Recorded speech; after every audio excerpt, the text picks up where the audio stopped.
Welcome to Hurrdat Sports Radio. Stevens out front. Stevens with O'Brien on him. Little shake and bake. Pull up two. Swish.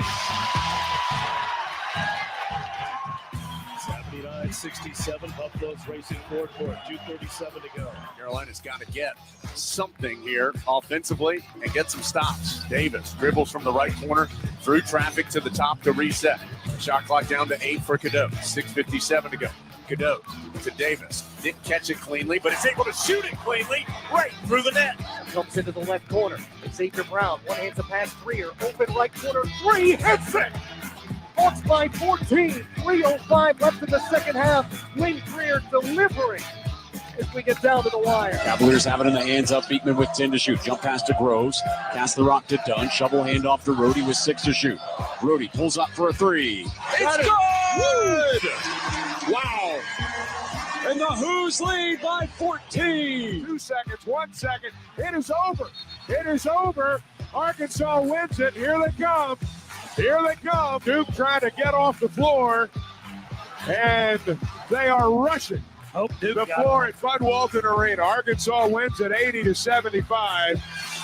This is one of those Razorback moments. We're doing everything we can to get this moved in the right direction. And if anyone thinks that this is a one-year deal, then God bless them. Like, this is a build. Like, this is a complete and total build. I'm not saying rebuild. I'm just saying you got to build this thing the right way and build the program. So I'm proud of what we've done. I'm proud of the work that all the coaches and players have put in. I think it's awesome that there's this much coverage. I think it's awesome. But, at your darkest moments, like, you're sitting there after that last game, and I wake up the next day and I'm just crushed for those seniors. Good morning. Welcome in to Hurrdat Sports Radio. I'm Ravi Lulla. Andrew Rogers here with me. Good morning. We're live on AM 590 ESPN Omaha, ESPN Tri-Cities, and live from the Hurrdat Sports Bar and Grill and H&H Chevrolet stage. Of course, you can join us on YouTube or Twitter as well, as our guy TK already has on the YouTube stream. He's always here, bright and early. I appreciate that about him. You can always count on TK. That is one of my favorite things about him, is half the time he comments before the show starts, which I like. I love that. 6:58 a.m. today. We love that about TK. He's working out. Is he? Is that what he's doing? Oh yeah, he works out in the first hour of our show. Man, those early morning workout guys always. I did it sometimes, but man, that was not my jam. Was not about that life. I'm a nighttime workout guy. That's where I live. So I used to be, and then when I was in Sioux City, I became a morning guy because I worked nights as a sports anchor up there. And so I did CrossFit. And people that do CrossFit, they only talk about CrossFit. And so for 8 months I did CrossFit, which was great. Like, I was in the best shape of my life. And then I just, you get lazy. Sometimes you get smacked with that gray cloud over your head and you're just like, I don't really want to go today. And then that became, I don't really want to go today either. Yep. And then, a week later, it's like, I don't really want to do this anymore. And so I haven't done CrossFit since. But I think I'd still be a morning guy today. So? I think I would, because when the day is over, I don't want to have to do anything. Does that make sense? Yeah, no, I get it. I'd rather start my day doing something of extreme physical activity than end the day and then be like, whether it's before dinner where you can like recover and then chill, or it's after dinner. Cause I know a ton of people that just do it at like 8 or 9 o'clock at night. Is that what you're referring to? Yeah, that was me. Yeah. See, I can't do that because I know, like, okay, I'm working out and then I'm going to bed. Yeah. And that's just not for me. Well, so I was usually a late to bed guy too. So I would usually get something to eat after work.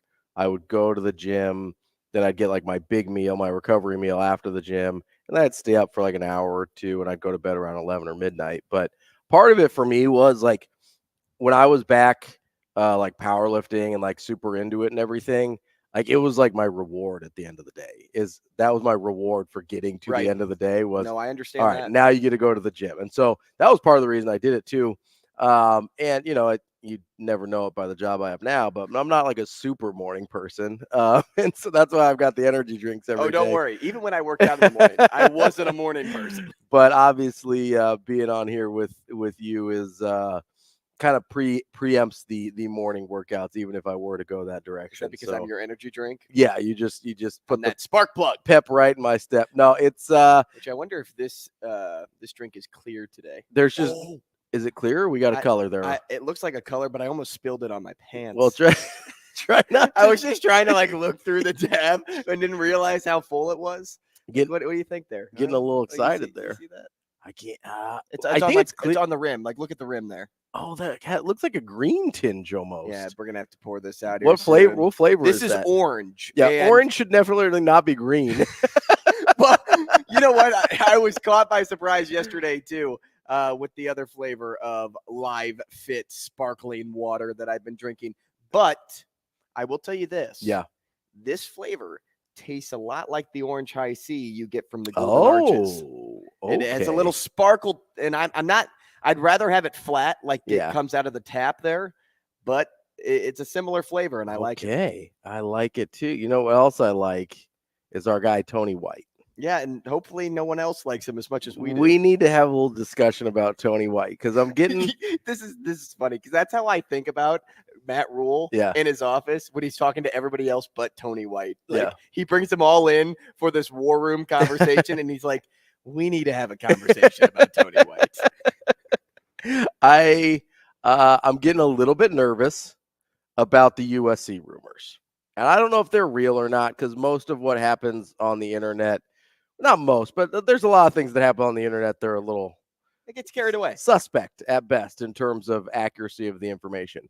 We haven't seen any of that this week. We haven't seen any of that. I mean, exactly the entire history of the internet. But it's always right. It's on the internet. It's true. There is a rumor out there that USC is interested in Tony White for their defensive coordinator job. They fired Alex Grinch in season, and I mean, he would be a good hire for USC. I mean, that would be a terrific hire for USC. So that's why it concerns me first and foremost, is because it makes sense. It's from a part of the country that he has spent a lot of his life, that Southern California region, whether it's going to college at UCLA, spending 8 or 9 years at San Diego State. I'm actually less worried about the San Diego State head coaching job than I am about the USC job, because from what our guy Adam McClintock is telling us, he thinks they're going offense there, and I think he's right. So I'm not super worried about Tony White there. I am pretty worried about that USC job, even though I didn't think a sitting D coordinator job was going to be able to pry him away from Nebraska, and I still don't, because I think Nebraska will match whatever he's being offered. But because it is kind of in his home region, because it is on a team that, especially if Caleb Williams decides to come back, is going to be a national title contender if they have a even functional defense. And you go from, I mean, if you're Tony White, you're sitting there and be like, okay, my defense was awesome this year, and we could only score 18 points per game, and 28 of those were against Louisiana Tech, and 31 of those were against Northern Illinois, or I might have flipped those numbers, but you know what I mean. Or I can go to USC, where my defense can be slightly below average, and we're going to win 11 games. Probably, right? I don't totally know what it looks like in the below average, if that. Yeah, that's what I mean. What you need to remember is Tony White did what at Nebraska in 1 year's time? Yeah. Like, yes, there were a lot of good bodies still in the room that he was able to just be like, wow, we're in really good shape. Mm-hmm. But going to a school like USC, they have just as talented of men in that room. Probably more, and, to be fair. Tony White could easily just slot right in and go, I can work with this. Yes. But that's my point, is the bar is so low for what would make USC go from 8-4 or whatever they finished this year to 10, 11, 12 wins. Like, literally all they need is just not an atrocious defense. It's the exact opposite situation he was in this year with Nebraska. And you just wonder to what degree the situation this year at Nebraska frustrated him, because it'd be pretty easy to understand him sitting there and being like, you know what? That wasn't my favorite thing in the world, having to putting up these great defensive performances and not really having anything to show for it. So I think Nebraska will match. I think Nebraska will pay him what it needs to be, whatever he needs to be paid to stick around for another year, because I don't think they're going to keep him for much longer than another year. Like, I pretty much halfway through the year, I started thinking, this is a 2-year guy, and then he's going to move on to bigger. Especially if the success is continues. repeated. Yeah, and with the guys returning, I think he's got a pretty good shot at that. The question, and maybe we could talk about this at some point, the way the front half of the schedule lines up for Nebraska next year. I know it's a little early to assume, but 7 wins aren't off the table in the first 7 games. Not a juggernaut through a little more than halfway through the season. Now, the end of the season is... you get USC, UCLA, Wisconsin, Iowa, it is, and I think Ohio State. It is a rough end of the year. Dude, I have no bones about it, right? But that front half is pretty manageable. And so if he comes back, they get a really good start to the season. There's a lot of Mike Riley 2016 vibes to the way the schedule sets up next year. I could see him being not only a hot commodity for whatever D coordinator job he wants, but more likely being a hot commodity for some of those really good Group of 5 school jobs, maybe even some of the lesser Power 5 school jobs. So I still think Nebraska keeps him for one more year, but I am a little worried about USC. Yeah, now on the other end of the worry stick, part of me thinks, because I haven't seen a major media outlet report on this. Sure. I've only seen really one source control this narrative, that this could be, a smokescreen. Mm-hmm. It could be a move made by Tony White's agent that is trying to force Nebraska's hand and say, like, all right, it's time to pay the man. Mm-hmm. It's time to do it now. We're not waiting any longer. It's time to do it right now. Now, USC, as you said, is an attractive job, and it's attainable for Tony White as well. And he's got a lot of experience. He did a ton of good stuff at Syracuse before he got to Nebraska. And in just 1 year, you saw what he did. Yes, that could get recreated at USC. But USC is also a spot that is like the perfect job on the market right now to give Tony White everything he wants. Mm-hmm. All season, we were talking about it. When Nebraska was 5-3, mm-hmm. and the chatter of Tony White started to pick up of, you got to pay him, because, hey, by the end of the season, he could be a head coach somewhere. And I had brought up, well, shoot, he could be a DC somewhere else too. And that was kind of like shot down immediately. It was like, no way. If anything, Nebraska can just offer him his money, and that's that. Yeah, I really didn't think he would leave for another DC job. 99% of the time is true. This is the 1%, though. USC's this scary. is the job out there that even if it was a smokescreen, it makes sense and only makes sense to smokescreen. Yeah. Because this is where Tony White lived for at least, 4 to 10 years of his life in the California area. Yeah, you go to Southern California, you're looking at almost, I think, 13, 14 years of his life. So okay, well, add a few onto that number. And then, as you said, they're a national title contender. They have that ability, even if Caleb Williams doesn't return. Yeah, because they've got 5 stars sitting right behind him. They have plenty of other options. And below. if Lincoln Riley's proved anything, it's that he will turn whatever quarterback he has basically into a Heisman contender. I mean, that's... And now I haven't looked at USC's schedule. I haven't either. So I can't sit here and say, like, just like we did with Nebraska, oh, they could have 7 wins. But with Lincoln Riley, you're going to have the offense. And if you've got even a functional defense, they're going to be in that neighborhood. But to kind of round out my point, that's why I think this is, just smoke of a rumor. Okay. I think it's just a moment of, hey, there's a job open. We can get Tony paid. We're going to have somebody tweet out that USC is interested. Mm-hmm. And that is going to force Nebraska's hand. I don't see him moving on. I don't see that happening. Until I see a major media outlet report on this story, which you would think by now would have already happened. To me, Tony White is stuck in Nebraska for another year, and he's going to get paid. Yeah, I don't know if I would use the term stuck, but I know what you mean. Yeah, I mean that like with the best intentions. Yes, yeah. Like for Nebraska fans, I think he's stuck. Right. Like he's not moving. He's stuck in the mud here in Nebraska. Stuck, yes, it seems like a degrading term for what we're talking about. Yeah. I mean, but I could say I think he's staying, and that's like an easier thing to digest. But I'm going to use stuck because I'm more, instead of 50-50, I'm more 70-30 that he's staying at Nebraska and that this is just a rumor right now. Yeah, and that's I'm hoping, and I think you're right, that it's more likely that this is a leverage play more than anything, which is okay. Like, I don't have a problem with that. As a couple of people point out, I did misspeak earlier about the SDSU job, which was filled by Sean Lewis yesterday. Hey, he was an offensive guy though, so you didn't miss that part. Right. Yeah. That's the, I'll be honest with you. It's been a weird week and some stuff has slipped through the cracks for me. So, so Sean Lewis filled that SDSU job, much like our guy Adam McClintock said, an offensive guy.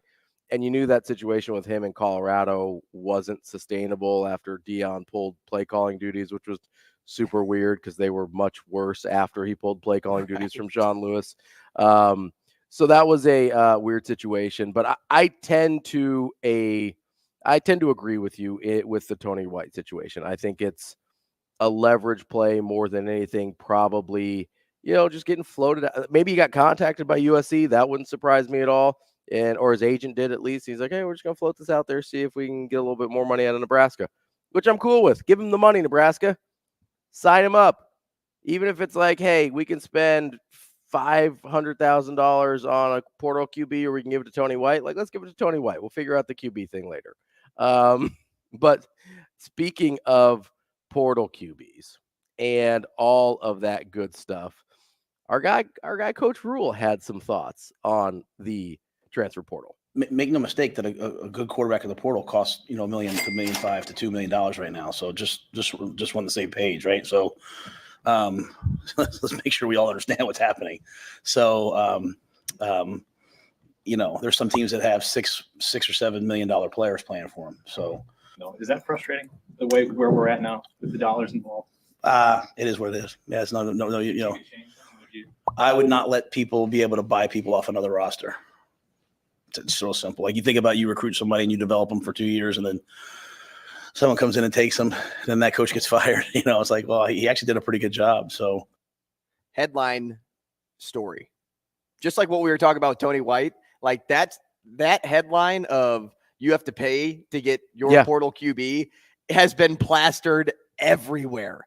I mean, you ever look at ESPN top stories and you just kind of like scroll? All of a sudden you see Rhule's name up there and you're like, oh no, this can't be right. You're like, uh-oh.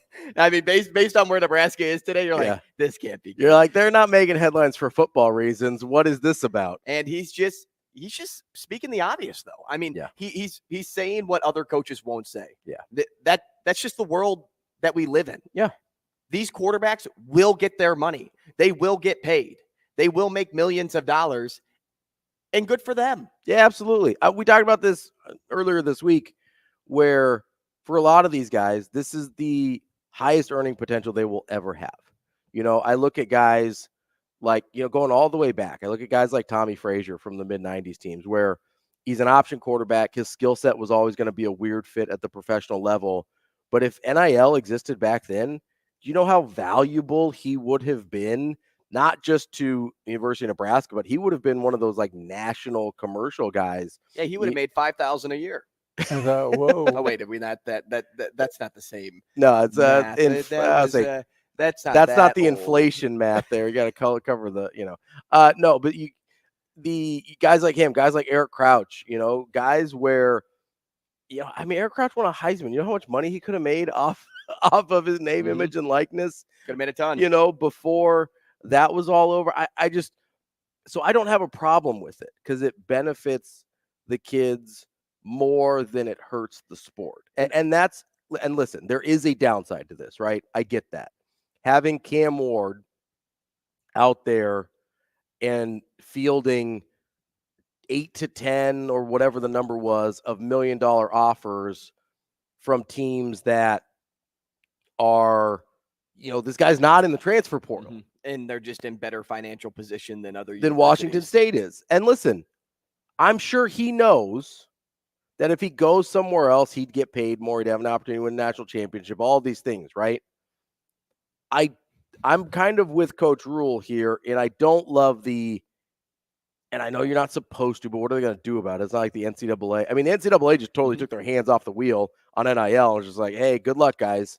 We'll let the state legislatures figure it out. It's kind of like an elevator pitch, right? Like you see Cam Ward in the elevator and you're just like, hey, in 30 seconds, I'm going to tell you why you should come work for me. And it's not even like usually they use an intermediary. So even if it did come back to them, they couldn't really get in trouble for it because you find somebody that knows Cam Ward. A lot of these guys have a sort of representative, which the NCAA allows for. It's basically an agent. You find that guy, you say, hey, if Cam were to enter the portal, I'm hearing he might be worth, $1 million to a national title contending Big Ten school. Are you calling this another smokescreen, Robbie? No, I'm calling these guys use, talk out of the sides of their mouth so they don't get in trouble for what's coming out the front of their mouth, right? And it's the same. I mean, you see it with free agency in the NBA or the NFL where you've got tampering and nobody hardly ever gets in trouble for it. Because you go through these intermediaries and you talk in hypotheticals. And so, like I wish that part of it weren't true. But I say this to people all the time about whether it's, NCAA rules, whether it's like social policies, whatever, is to get the thing that you want for the people that need it, you're going to have people take advantage of the system. And if you really want that thing for the people that need it, you have to learn to live with that. And in this situation, if you want the players to be able to be compensated for their name, image, and likeness, which I absolutely want because they deserve it and they have earned it, you're going to have to learn to live with the seedy underbelly of that side of the coin. And can you try and clean it up as much as possible? Absolutely. But you're still going to have people take advantage of loopholes and gray areas and things like that. And you're going to have parts of this that are never going to be pretty. You're going to have parts of this that you're never really going to like. But a guy like Cam Ward deserves the money that he's going to get. He does. Like, for the amount of money he brings to the school, for the amount of money he brings to college football, he 1,000,000% deserves it. He probably deserves a lot more. Like, for these high-level guys, the $1 million to $2 million is still dramatically underpaid. And when you have 7 digits dangling in front of somebody, especially, somebody of the age of 20 years old, 18, or 19, 40 years old, I'm reaching for 7 digits. Listen, I love Hurrdat Sports. As long as the decimal point is like on the back. We're 7 digits before the decimal, right. Not after the decimal. That doesn't help. But like, I love Hurrdat Sports, right? Somebody comes and starts dangling 7 digits in front of my face, it'd be like, thank you guys. You'd be like a zombie, man. Appreciate the time, you're a zombie and you're reaching out. And that's not a reflection on me. It's not a reflection on Hurrdat. It's not a reflection on anybody. That's just how it is, right? And not only that, I bet Hurrdat would be like, dude, that's awesome. Go for it. Who wouldn't? Something else I want to bring up, and we can do it in the next segment too. Obviously, there's more big names entering the portal at the quarterback position. Yeah. But did it seem like Rhule had some reservations about paying that price? Because when I heard his tone when he made that statement yesterday, it seemed like he wasn't happy that is like the world that we live in now, where he has to pay that price to get somebody because of all of the uncertainties that come along with it. We'll cover that next here on Hurrdat Sports Radio.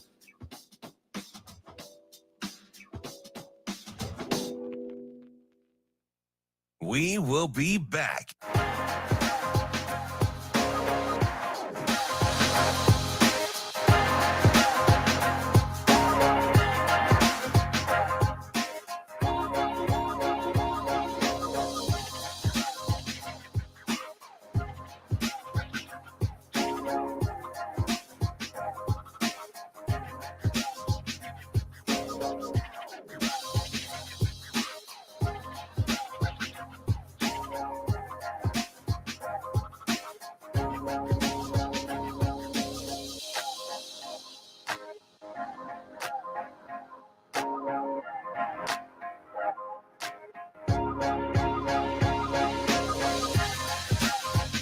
We will be back.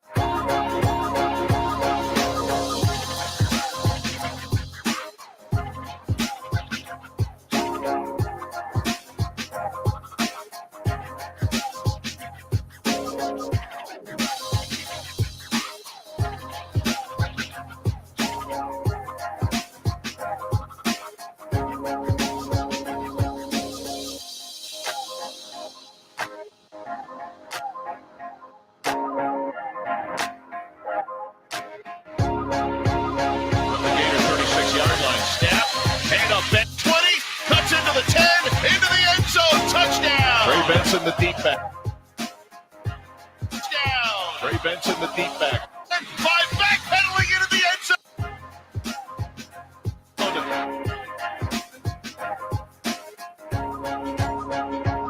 The end zone. Touchdown. We will be back. 15-10. 5 backpedaling into the.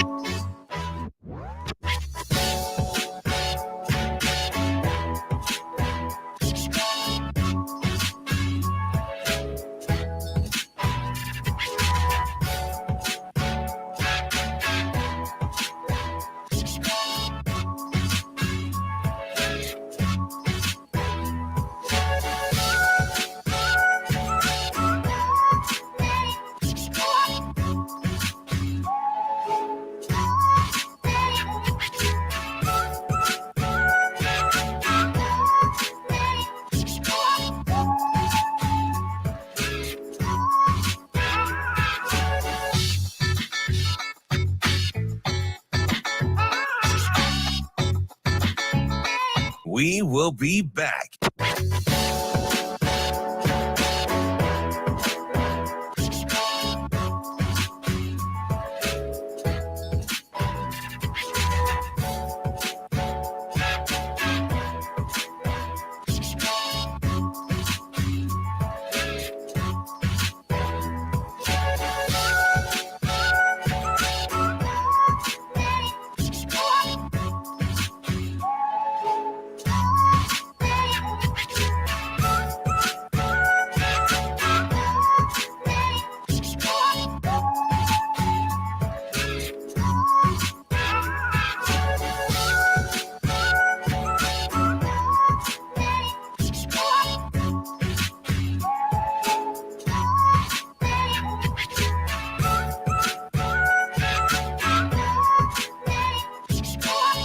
We will be back.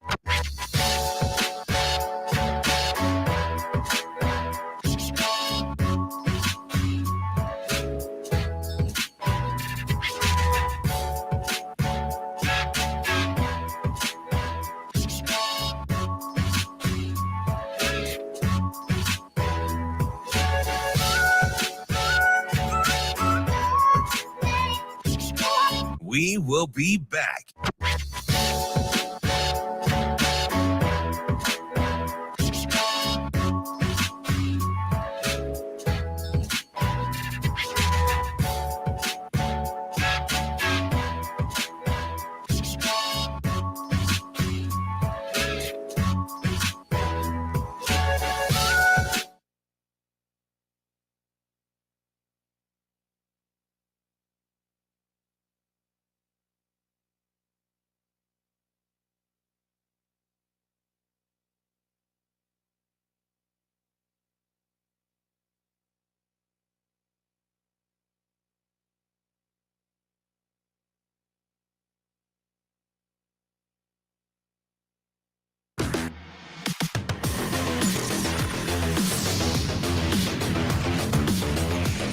You're listening to Hurrdat Sports Radio.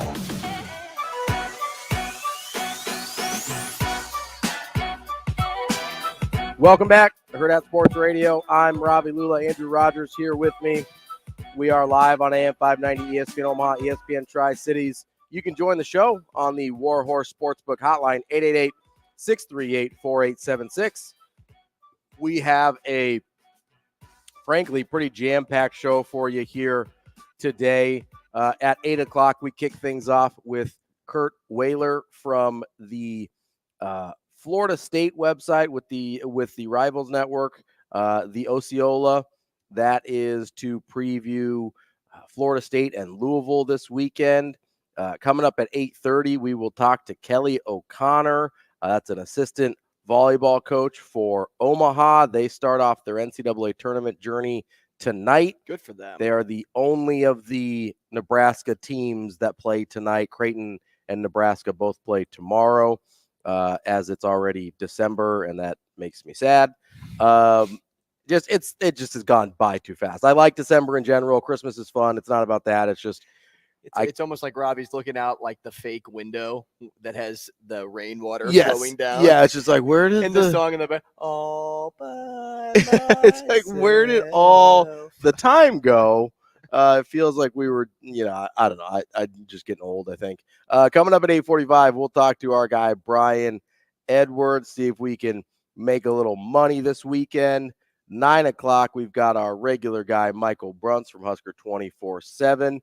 And then we will wrap up the show with some pro football talk with Hub Arkush. He is the executive editor for Pro Football Weekly. He's also a sideline reporter for Westwood One. So he will get us covered on the NFL. That's the show. It's super busy today. So that means we have to get into things we want to talk about right now, because we were talking transfer portal QBs. We were talking about how Matt Rhule didn't necessarily seem like he wanted to pay one of those guys. Well, here's how I took it. You tell me how you took it, okay? I took it as he'll do what he needs to do, but he doesn't love the state of college football in general. And it kind of goes to the thing I just talked about of people going and picking guys off of other people's rosters that are not in the transfer portal.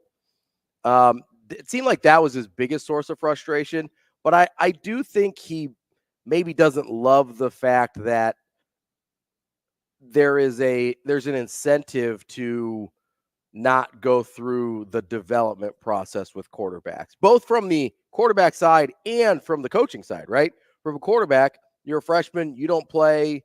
It's really easy to hop in the portal and be like, I'm going somewhere else, right? We talk about it with a guy from around here. And again, not in the portal. Don't know if he's going in the portal. We talk about it a lot with a guy like Zane Flores, where they're like, oh, he didn't play as a freshman at Oklahoma State. They played 3 different quarterbacks. Why would he stick around? It's like, yeah, I get your point, right? If he's pretty clearly behind 2 or 3 young guys on the depth chart, it's like, yeah, maybe that's not the best path forward for him. But I also think that Coach Rhule was kind of hinting at the situation where coaches don't really want to commit to developing quarterbacks because they need the quick answer. They need the quick fix. They want the 1-year turnaround like he was talking about. And it seems like a lot of guys don't want to go through that development process either. I think that's why he has a soft spot for a Chubba Purdy. I think that's why he has a soft spot for a Heinrich Harburg, even though Chubba is a transfer. He came here knowing he wasn't the starter. And he stayed knowing he stayed the starter. He stayed knowing he wasn't the starter. And you got a guy like Heinrich Harburg, who he brings up yesterday, wasn't even allowed in quarterback meetings last year. That's wild. Like, I get not thinking a guy's going to ever be able to play for you, but you don't let him in the position meetings of the position he plays. Like, that's crazy. So I think that's part of it. I think he doesn't want to cast kids aside. And I think that is kind of the root of his concern about the situation. It's not really about the money. I think he knows if he goes to 1890 and is like, hey, I need $1.25 million so I can go sign Grayson McCall from Coastal Carolina so we can go win 8 games next year. I think that check gets written in about 0.2 seconds flat. What I think it's more about for him is we don't want to be a program that discards people. The desire to develop is a huge point to bring up as to why I think his tone of voice was the way it was when he said what he said yesterday. Not to say that he wasn't going to do it. It just seemed like he was uncomfortable in doing so. And the reason for that was, yes, one piece there. The second, yes, the quick fixes, he's not a huge fan of. No. But in the world we live in today, there's so much pressure to succeed right away that sometimes you just need that quick fix because of, I mean, you have the barbarians at the gate. You have fans, whether you're a really good football team that wins constantly or one that hasn't won in a long time, at the gates. They want to win every year. So in order to win every year, What do you have to do? Well, they don't want to wait. Yeah. And so that's why you go attack the transfer portal to get that quick fix right away. But the other point I wanted to say is this. Rhule is such a chess player, and he's strategic with all of his moves. So the reason I also felt he was uncomfortable with saying what he said, even though it was the truth, is you better be sure, one, the player is worth the investment, and two, there's a commitment to that investment. Yes. Because you're not going to bring in somebody for $1.5 million and him not start. Yeah. You're not going to do that. No. He has to be your starter.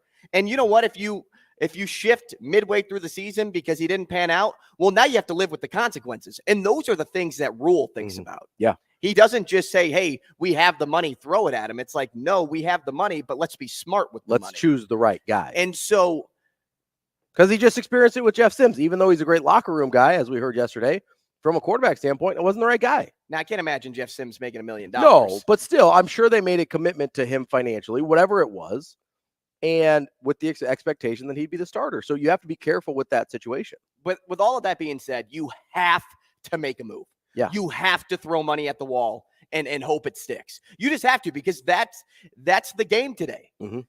Either play the game or get out. And they'll play the game. Yeah. But you have to just make the move. I don't know how much NIL money Nebraska has at their disposal, but I know it's a lot. I know they have a ton of money that they can throw around. I'm to sure different it's spots, enough. right? Yeah. So make the move. So the other, and if you're worried about guessing wrong, yeah, pay up more for a more guaranteed option. Yeah. Pay up more for, well, Riley Leonard's pretty much off the table because it seems like his crystal ball is leaning toward Notre Dame, but pay up more for a 4-star in the portal right now that comes from a big name program. And I'll list off just 3 names right here. We've brought up Will Rogers and Will Howard already. You just brought up Grayson McCall. And then, Tyler Van Dyke, I know he's dealt with some turnover issues, but he played at Miami. He started at Miami. Like, there's going to be more guys of that caliber entering the portal as this month goes on, or I guess as December goes on. So if you want a more guaranteed option, pay more money to get it. Give yourself a chance to take all of the uncertainties off the table and limit yourself from making a mistake. So I think there's 2 things outside of the actual money that concern Coach Rhule with that approach. And I agree. If you can get a Will Howard, who would probably be my top choice, out of the portal, I think you go and do it, and you pay what it takes, and you get it done. You pay him the 1.5, whatever it would take to get Will Howard, because he makes you better next year immediately, kind of like Coach Rhule was talking about, an instant impact type guy. But I think there's 2 things that he worries about with the money, and I understand it. Number one, how many times have we heard him say, we want guys that really want to be here?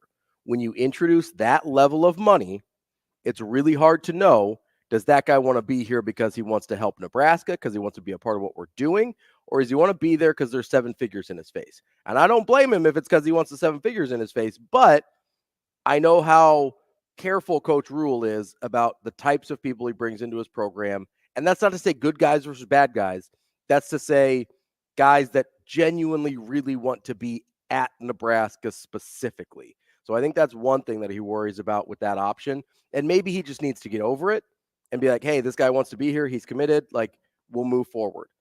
But I think that's one thing that he's thinking about. I think another thing he's thinking about that we haven't brought up yet is I genuinely think at most positions, and we didn't really get this at quarterback this year, but at most positions, I genuinely think he wants a competition to play out.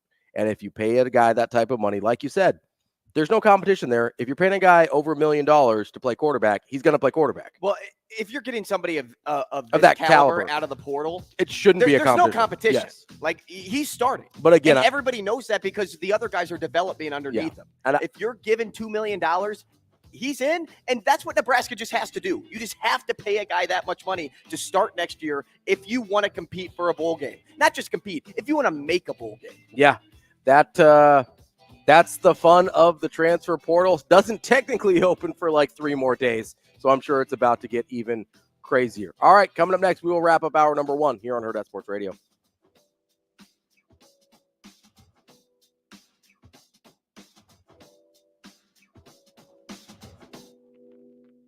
We will be back.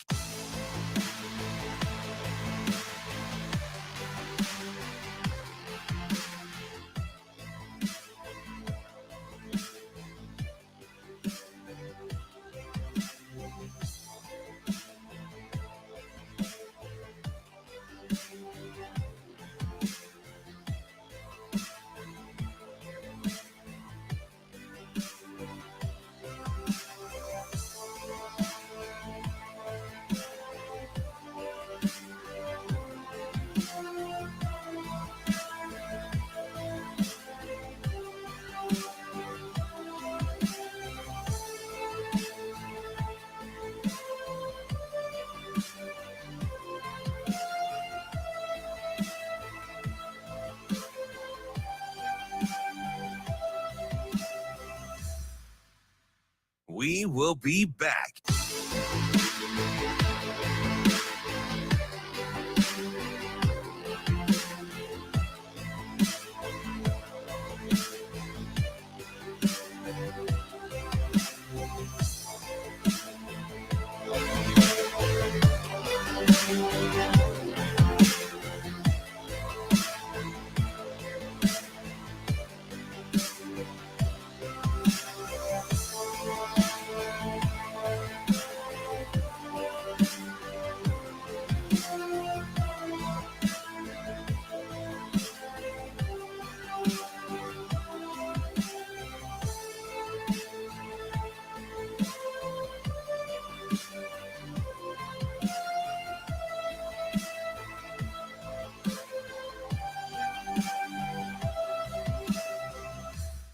We will be back.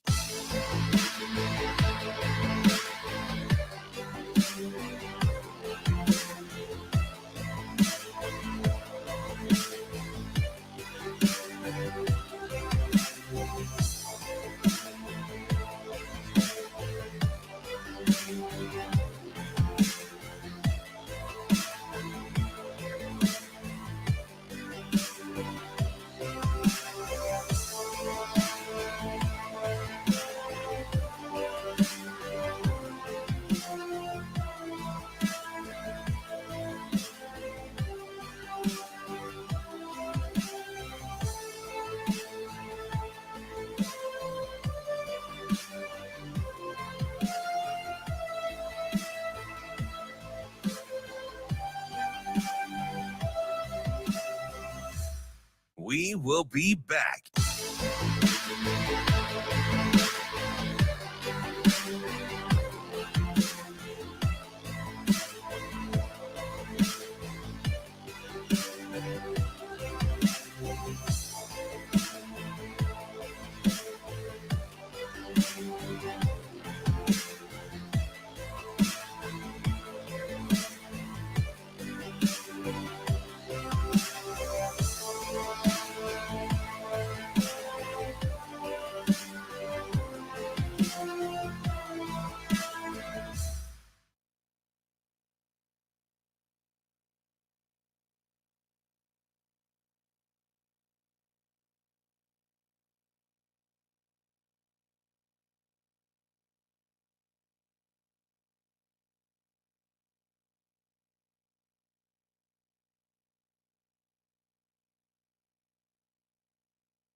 You're listening to Hurrdat Sports Radio.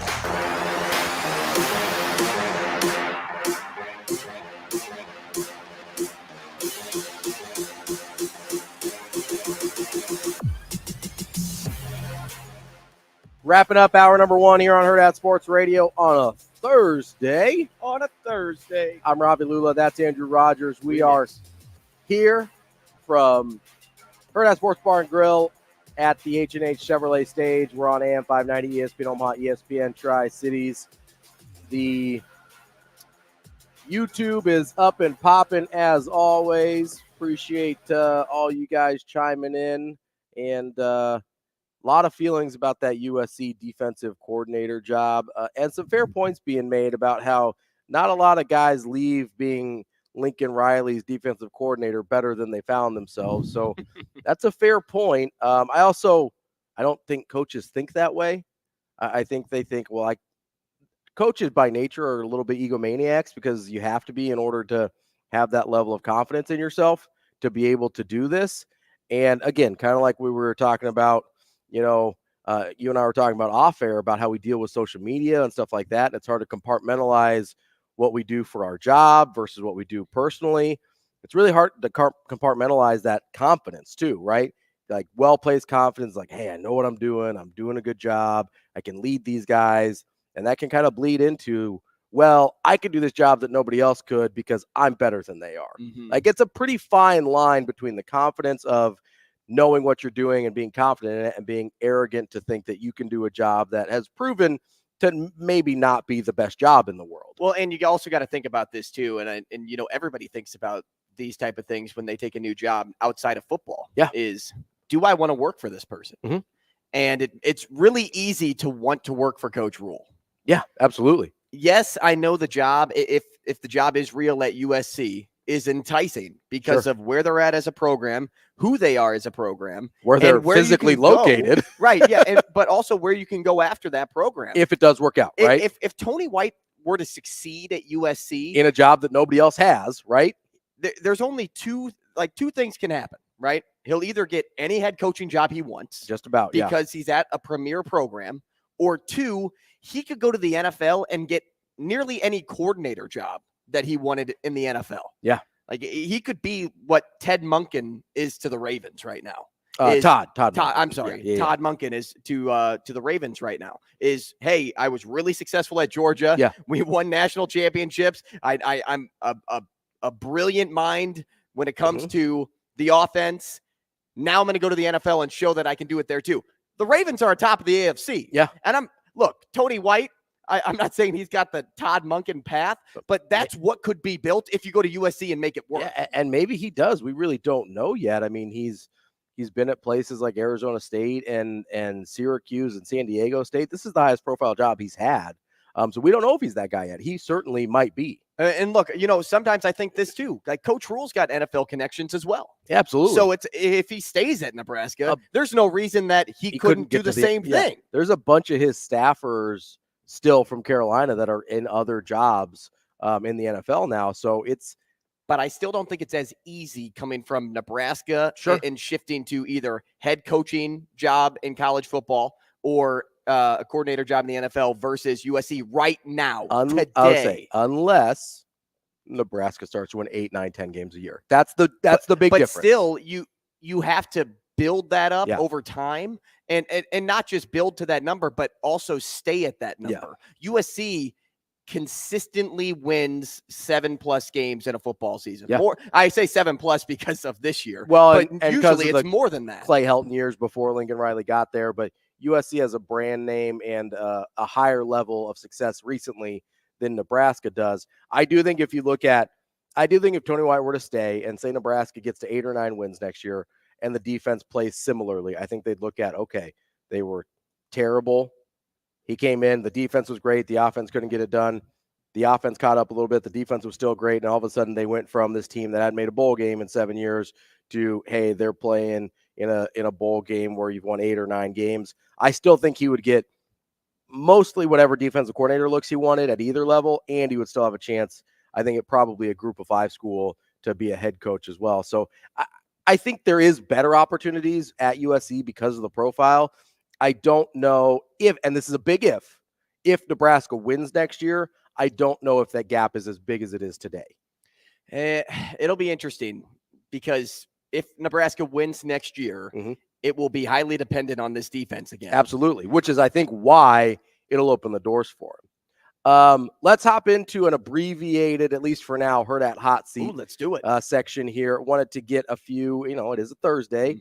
Wanted to get a few of those in. We missed our Thursday last week because Thanksgiving or something. Yeah, what's that? So here's my first one for you, and it's a football-y one because we're having a very football-y day today. Out of the 8 teams, and I'll give you a second to bring up the college football playoff rankings if you want here. No, I'm good. But out of the 8, I know who's 1 through 8. Well, I mean, sometimes I just need to look at it, right? Out out of the 8 teams that have 0 or 1 loss, which of those head coaches would you most like to have? Let's say you're a random program X, you're hiring a head coach. For whatever reason, all of these head coaches are interested in the job. Who are you taking? Is it a start from scratch program? Like, what's my scenario? Is my scenario, hey, my team has been built, they haven't been winning, so I need a new coach? Or you're like an expansion team and you're building from the bottom? Let's say you're somewhere in the middle. You exist already. Let's say you're essentially what Nebraska was. You exist, you have some history, you've been struggling for a while, and the talent on the roster is no one's really sure yet because you haven't won a ton. You haven't been getting a ton of guys drafted. So let's say it's a Nebraska-esque program pre-Matt Rhule. So I can have anybody. You can have any of the top 8. Like I could have Kirby Smart or Nick Saban. You could. But here, I mean, my issue with Nick Saban is in his 70s. No, I know, but I'm just asking. You could have any of the 8 guys, anybody you want. Because, I want to make sure we're not just focusing on coaches that are on the market like DeBoer and Lanning. Any of the 8 guys that you want. I don't want Sarkisian. I don't either. I don't like how he acts, even though he's been better this year than last year. The things you like notice, like it's almost like a bad relationship. Like when you had that one security guard, like kind of like back, like, hey, hold him back, like, hey, it's not time yet, which I don't think he was even security. I think he was just somebody with the video team. Just some guy, like, hey, like wait till the scoreboard pans over to you, and he freaked out on him. It's like, I don't need that temper. Yeah, maybe chill a little bit. Yeah. So Sarkisian is out for me. So that narrows my options, right? Nope. I still have 7 more to go. For me, I know you love DeBoer, and you'll probably end up saying DeBoer. For me, Saban's out because of the age. Like, I want a guy, because even if he, like, it's just, I get how successful he's been. I really do. He's in his early 70s. Like, I want a guy that's potentially going to be there longer than that. Well, and my worry even with Saban is, yes, like, you want to play for Nick Saban. And sure, in the era of the transfer portal, you can get guys to move, but people go to Alabama because they're Alabama. Yeah. And not just because Nick Saban's there, but because they know Alabama's going to win football games due to the talent they bring in. Yeah. So it depends on how much retention, player retention comes with Nick Saban moving on too. You could think about the same thing with Kirby Smart, although Kirby Smart is significantly younger. Yes. Kirby Smart starts to get interesting. He's a brilliant mind. I'm a pass on Ryan Day because I don't know what he does if not everything's in place already. And he's done a great job. A lot of guys have screwed up the position that Ryan Day inherited. I think it's too difficult to shy away from Kirby Smart. You're going Kirby Smart? Yeah. Maybe it's a little recency bias because he's won a lot and he is on pace to win again. Sure. Yeah. Would this be the first three-peat since like the 40s? Yeah, there was Minnesota and like it's either the late 30s, early 40s. Like it's almost 100 years ago. And that era, as we know of college football, was a little loosey-goosey with the titles. Yeah, you could just choose if you were the best team. I invented a rating service, and they called us national champions. But I'd probably stick with Kirby Smart just because he has a ton of experience under Nick Saban at Alabama. He's done it. Mm-hmm. He's been there, done that at Georgia, and he's somebody that if you have leading your team, for a long time, anybody and everybody would want to come play for you. So I actually think it's really Kirby Smart is way up there, right? For me, it's a really difficult choice between 4 guys. Kirby Smart, Dan Lanning, obviously my guy Kalen DeBoer. I like Dan Lanning a lot too. Dan Lanning is so good. And he's so young. And he's a Missouri guy. Did you know that? So good. Now he's closer to Kansas City, but he's still Missouri, not Kansas. Okay, so it's better. We'll cross Dan Lanning off for being a Missouri guy. And then And look, Dan Lanning was also a part of that Georgia staff. He was part of the Georgia staff. I don't know if people appreciate how good of a job Mike Norvell has done. Because that program. I do, but there's just better options than Norvell. Yes, I do. I just want to acknowledge him because he's not my choice. But I want to, if you're in a place where you need to rebuild something, Norvell might be the option. And because look, we can bring that up with Curt. Yes, we're going to talk to Curt from the Osceola here at the top of the 8 o'clock hour. But that job was in shambles. Jimbo left it in really bad shape. Willie Taggart made it in even worse shape for 2 years. And it took Mike Norvell 2 full years to get that thing even back on track. called culture, man. And he That's did it with strong culture. He did it with line play. He's done an incredible job of mixing the portal with high school recruiting. So I want to just give him his credit. You're right. I am going to go DeBoer because I think he's an incredible football coach. He's my guy. Although I will say, really, really close between him and Dan Lanning. I'm so impressed with Dan Lanning that it was probably like 55-45 in DeBoer's favor, but way closer than I expected it to be with Lanning. So we only got half of one round of Hurrdat hot seat in, but we are going to talk to our guy Curt Weiler here in just a minute from the Osceola. He covers Florida State football for Rivals, and they have a huge game coming up and a chance to potentially punch their ticket to the college football playoff. I still think it's really difficult even if they win. I do too. We'll talk to him about that next here on Hurrdat Sports Radio.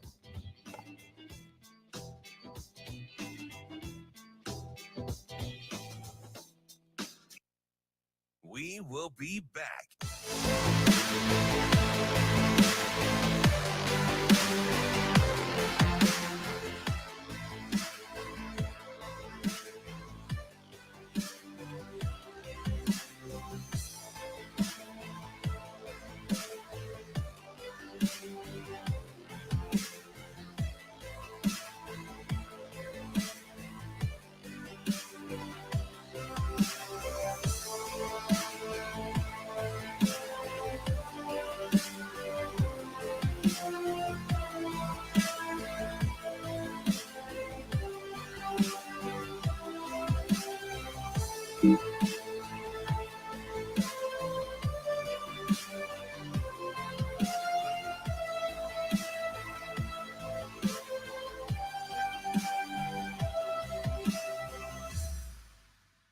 We will be back.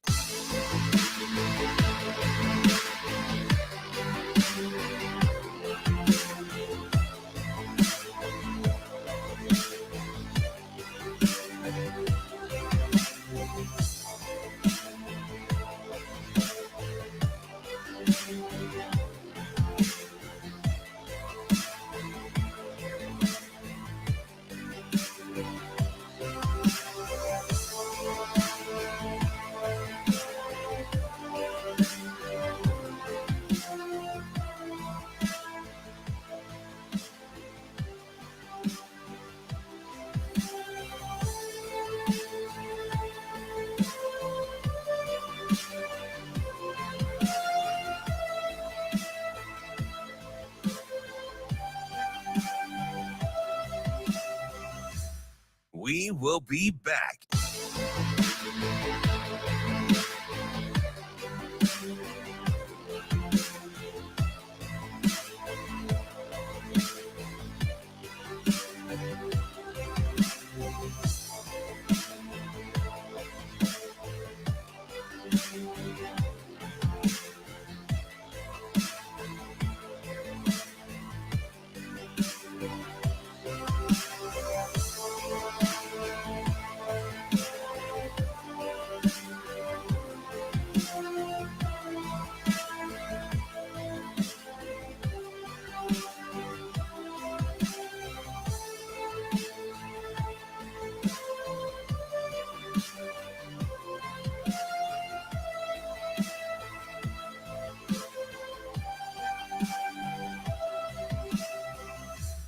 We will be back.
Welcome to Hurrdat Sports Radio. The Gator 36-yard line. Snap. Handoff Benson. Left side 35. Breaks free to the 30. Left sideline 20. Cuts into the 10. Into the end zone. Touchdown. Trey Benson, the deep back. Rodemaker under center. Rodemaker hands it off Benson. Right side. First down and more at the 20. 15. 10. 5. Backpedaling into the end zone. Touchdown. Kicking off hour number 2 here on Hurrdat Sports Radio. I'm Ravi Lulla. Andrew Rogers here with me. We're live on AM 590 ESPN Omaha, ESPN Tri-Cities. And joining us now on the Warhorse Sportsbook Hotline is Curt Weiler. He covers Florida State athletics for the Osceola, part of the Rivals Network. Curt, how are you this morning? I'm doing good, guys. Hey, Curt. I imagine you don't do a lot of radio hits in Omaha, Nebraska. Cannot say I have, no, but happy to help out. Well, welcome to the great state of Nebraska. I weirdly have somewhere in the middle of America. Yeah, I weirdly have always had an affinity for Florida State, and we're kind of going through the teams in college football playoff contention this week. So wanted to have you on. Obviously, a super interesting year for Florida State.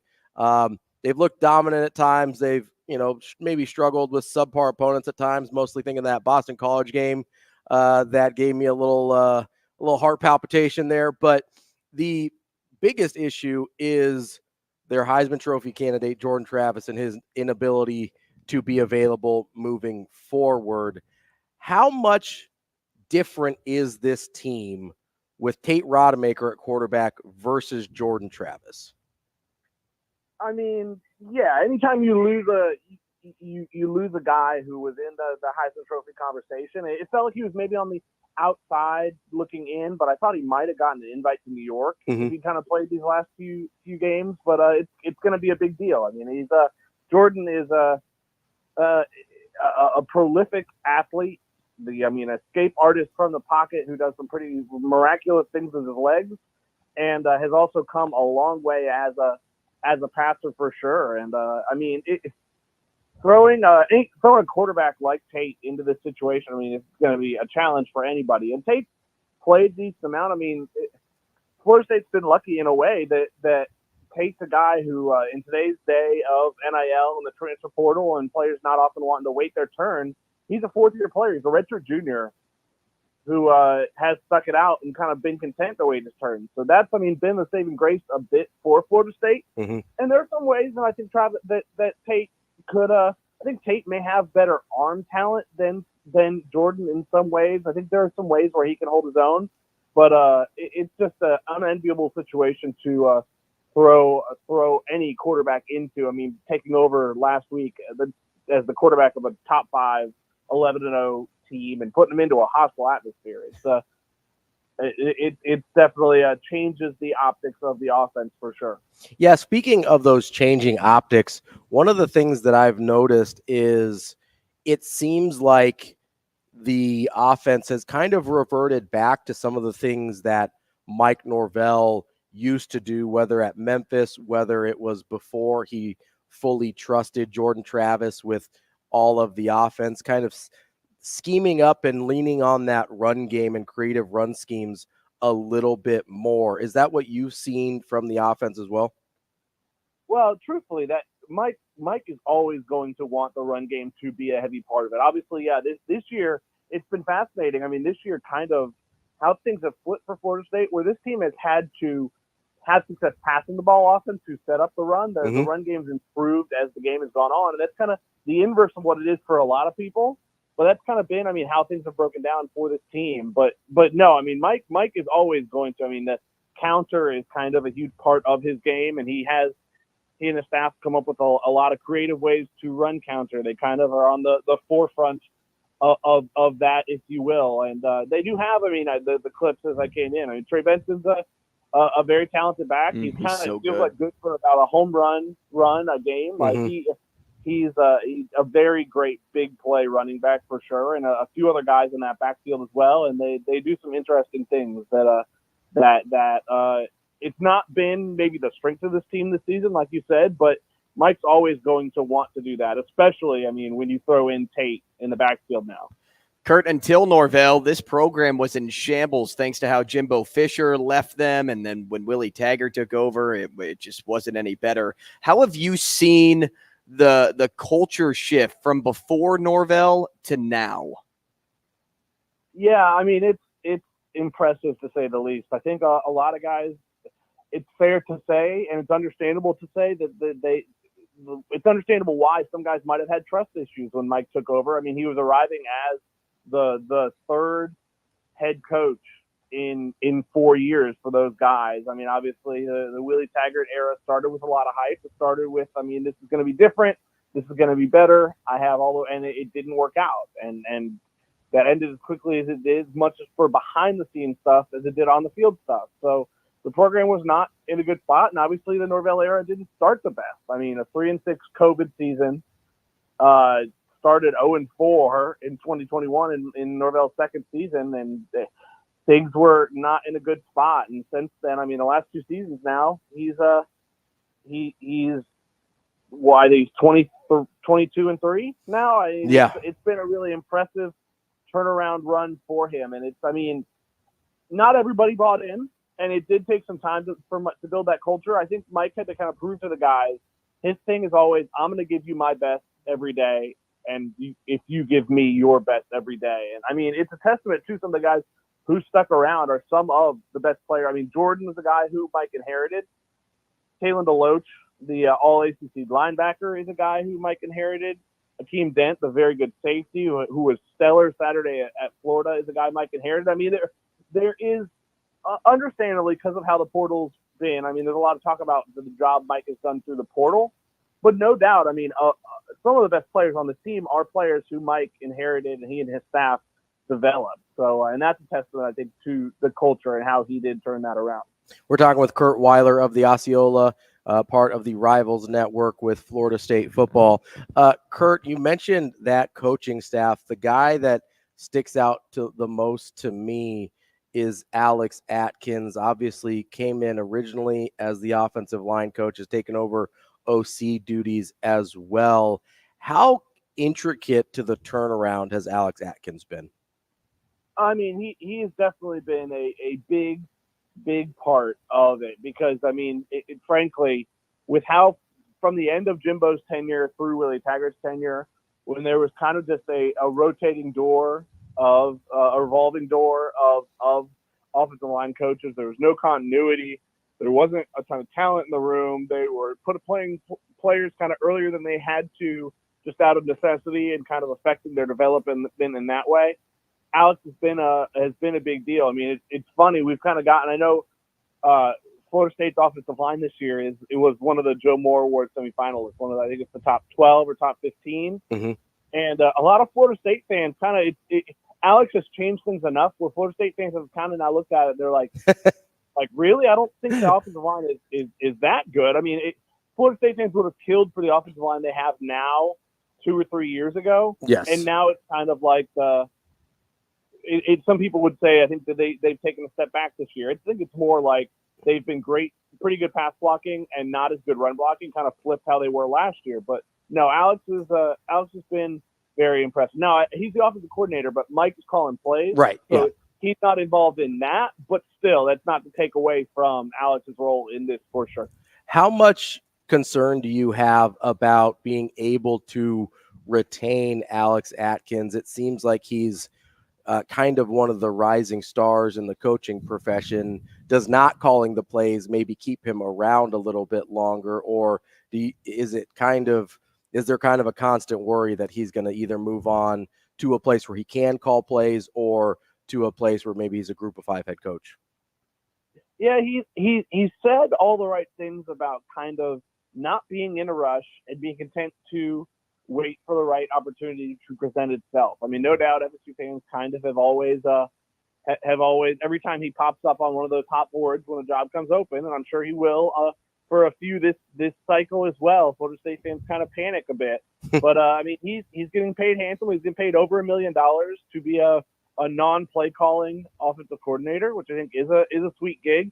I think you're right. I think there may reach a point where it's possible he gets hired directly out of Florida State for a head coaching job somewhere. I think it's also possible, like Kenny Dillingham did. Kenny Dillingham was Mike's first offensive coordinator at FSU. Feels the need to go somewhere else to kind of be the sole offensive coordinator, where it's known like he is running the offense, and parlaying that into a head coaching job. But I mean, I don't know. He doesn't seem to be in any rush. I think he is definitely seems content at Florida State for the time being, but obviously that could change quickly. Curt, let's transition to what's at stake for Florida State the coming weekend and moving forward, because the scenario seems simple, right? Win and you're in. Although there are some people out there that are resume people that when you watch Florida State without Jordan Travis, they argue, are they better than Texas? Are they better than Alabama? With those battles up ahead for Florida State, even if they're crowned ACC champions, is there any worry they could get left out even if they win? I think there's always going to be a bit of worry until you actually see it for sure. Now, do I think a one-loss team would get a spot over an undefeated Florida State? No, I don't. And the ESPN crew Tuesday night said as much, kind of especially with how the rankings lined up. I mean, the truth of the matter is, since the BCS started in 1998, no one-loss team has gotten the chance to play for a national title over an undefeated team. It has not happened. Now, obviously, I think you can make the case. The circumstances around this are setting up for one. If it were going to happen, here's how. But I think it would just be a shame. I mean, in the last year where that could happen, because we're going to the 12-team playoff last year, it would just be a shame to kind of drill home to like, oh, games don't really matter because you can go 13-0 in a Power 5 conference, and we're going to pick the team that lost the game. I mean, it sends the wrong message. It's kind of antithetical to everything you've been trying to say, and that college football has kind of been about. And so, I mean, the truth of the matter is, do I like Florida State's chances against Georgia or Michigan or whoever without Jordan Travis? Not especially. But if they win Saturday, I think it's hard to argue they've earned the right to play in that game, however it goes. Curt, I'm curious, as we lead up to this Louisville game, what are some of the things you're looking at that you are a little concerned about in terms of challenges that the Cardinals can present when they face Florida State? Yeah, I mean, I think they've got a real good running back in Jawar Jordan. I think they've got a few really good wide receivers, but especially Jamari Thrash, the Georgia State transfer. And they've got a quarterback who's experienced. I mean, Florida State, not to take away from the defense, which I think has been great this year. The numbers bear out being great.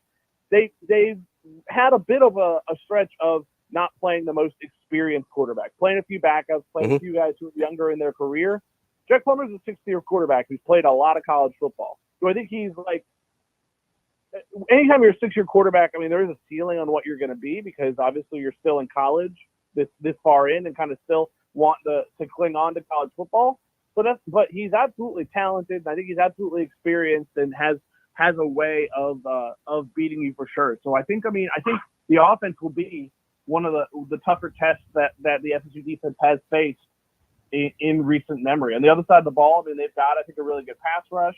They've put up a lot of yards the last few weeks. That's where I do find it interesting. But, I mean, it's a better defense than the one you just played last week and put up less than 300 yards again. And obviously, I think there's some rivalry week stuff that goes into that. Those games are always weird. But, yeah, I mean, it's a tougher test than what you just faced and didn't handle very well early on. So maybe the saving grace for Florida State is, I mean, it won't be a truly hostile atmosphere like last week's was again. It'll be, I think, the crowd will be a little in Florida State's favor if I had to bet. Curt, speaking of star wide receivers, adding Keon Coleman to this team's room has been nothing less than a slam dunk. Like that little tie-in together, guys. Everybody know basketball, football. We knew he was a super athlete when he joined, but becoming a projected first-round pick is just the cherry on top of the year that he's having. What makes him just different, watching him week in and week out? I mean, it's the athleticism. He's going to have quite a highlight reel by the time the season ends. And, I mean, he truly does, I think, do it all. He makes the crazy catches. I think he runs pretty clean routes. I think is a contested catch like master. I think he makes some ridiculous contested catches, which is So it's somewhat of a skill you can't entirely teach, just that level of toughness. I think, a big thing for someone like Keon, who, mind you, had never been a punt returner, had never returned punts before coming. He was buried down the depth chart at Michigan State there. They had somebody else. In both the rivalry game, he didn't have the biggest receiving game against Miami. He didn't have the biggest receiving game against Florida. In both those games, he had a huge punt return that set up what was kind of the game-winning score, if you will. He's kind of just a dude who makes plays. He finds a way to make an impact every week, and there's something kind of that je ne sais quoi. There's something to be said for that. Curt, we'll get you out of here on this. Despite being undefeated, Florida State has sort of, I think, run under the radar a little bit. Obviously, a lot of headlines with Michigan this year, Georgia as well, with being the two-time defending champ, and then Washington has sort of felt like the darling of college football with Michael Penix. Florida State, that fourth undefeated team, has kind of slid under the radar. But I'm curious, out of the Florida State teams that you've covered, where does this one kind of rank, at least in terms of regular season? I know we haven't seen how the postseason plays out yet, so it's a little tricky. But in terms of regular season quality, where does this Florida State team rank for you? Oh, it's the best team. I started in 2015, right after the back-to-back full trip. So it's the best for sure that I have covered. Is it as talented as those 2013, 2014 teams? No, that's top to bottom. I would say no, but they have a certain attitude about them. They're resilient.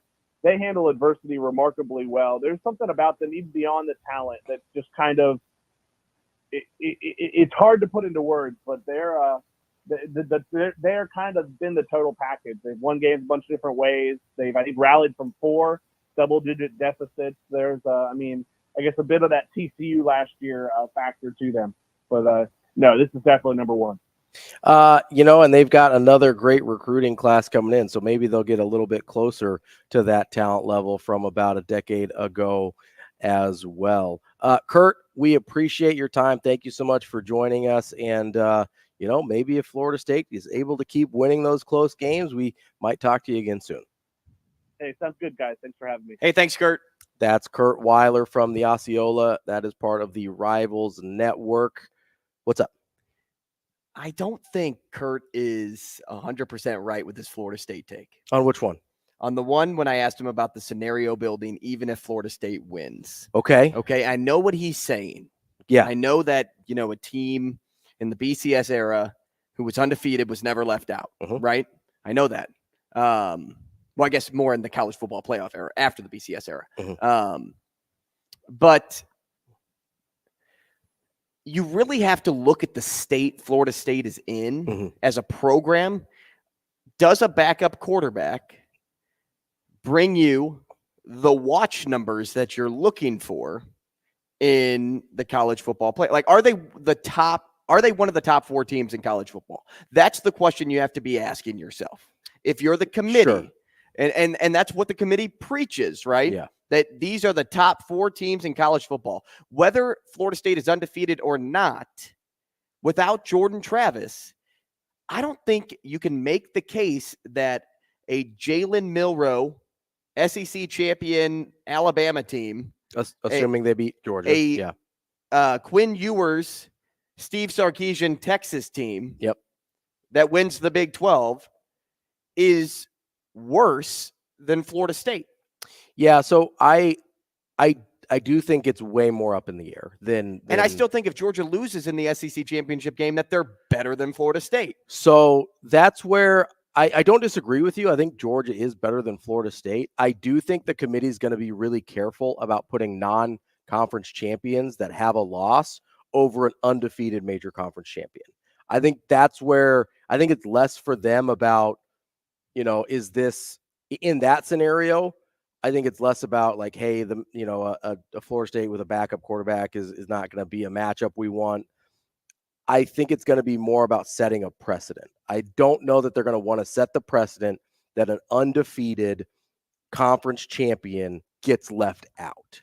And I get that it matters less moving into a 12-team playoff, but it does still matter about the precedents that you set with these types of decisions. Now, if Alabama beats Georgia, and they're the ones that knock Florida State out, totally get it.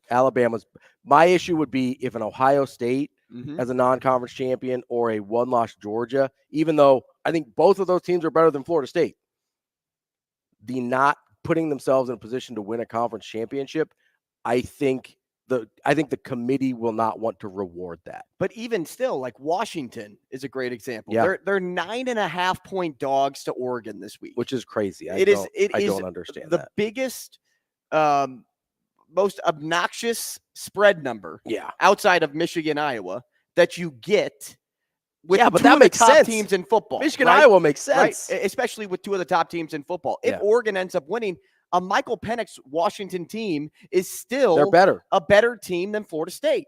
And I don't disagree that they're better. So you got to get the 4 best teams in there, whether there's a 0 next to somebody's record or not. Are they one of the best 4 teams? I totally understand that argument. I think from thinking like the committee, I don't think they like to set precedents of disregarding things that happen in the regular season. Washington in that scenario would have taken a loss. Washington in that scenario would not be a conference champion. Again, Oregon as a one-loss conference champ, no problem with that. Texas with a one-loss conference champ, no problem with that. Alabama as a one-loss conference champ, no problem with that. Where I think it starts to get sticky and sets a precedent that I don't think the committee wants to set is if you start putting in one-loss non-conference champs over undefeated conference champs. Now, if Florida State loses, it makes everybody's life easier, right? So can Georgia be the exception to that rule? Well, that's the tricky part because of their – They have to be. And I know they don't have to be, though. They have to be. They're one of the best teams. They are arguably the best team in college football, even if they lose to a good Bama team. I mean, listen, I'm looking at the college football playoff rankings right now. You can make the argument, and I like Florida State. I can make the argument that out of those 8 teams, they are number 8. I understand that. But it's not just about who is the best team. It also is about who has the best resume. And being undefeated puts you ahead of those one-loss teams if you won your conference championship. I'm not saying that makes them one of the 4 best teams. I'm saying that makes them one of the 4 best candidates for those spots because of that. Again, one-loss conference champions, put Oregon over them. Put Texas over them. Put Alabama over them. No problem whatsoever. I think you get in really weird territory when you say, hey, you won every game on your schedule. You play in a major conference. You won your conference title. Sorry, bud, you're out. Especially if they go out and prove. I mean, Louisville is currently 14. They were 10 last week in the college football playoff. You go out and win a pretty big game against a team with your backup quarterback, and you prove like, hey, we can still beat good teams with our backup quarterback. That's what I think they'll look at as much as anything if Florida State wins that game. I don't disagree with you that they're not one of the 4 best teams. And I'm just and that's what the college football playoff's all about, though, is having the 4 best teams in there. Think about it in this scenario, though, right? Okay, so we do this with the college basketball selection committee all the time.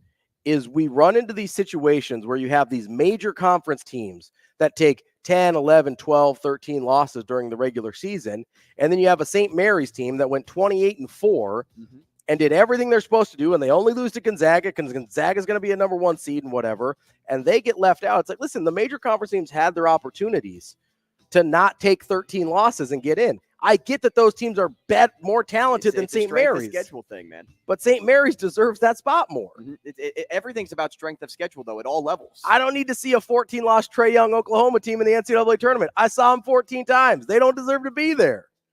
It's a strength of schedule thing. That's how it works. And Florida State just isn't one of the 4 best teams in college football. Coming up, we've got some Omaha volleyball to talk about here on Hurrdat Sports Radio.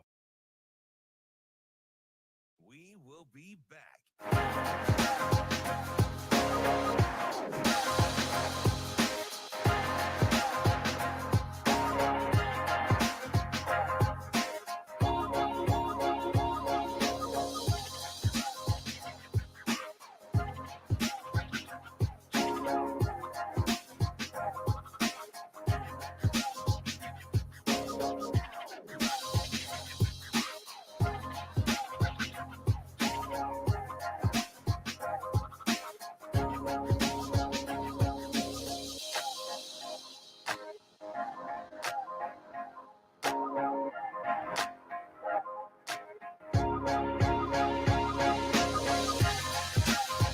We will be back.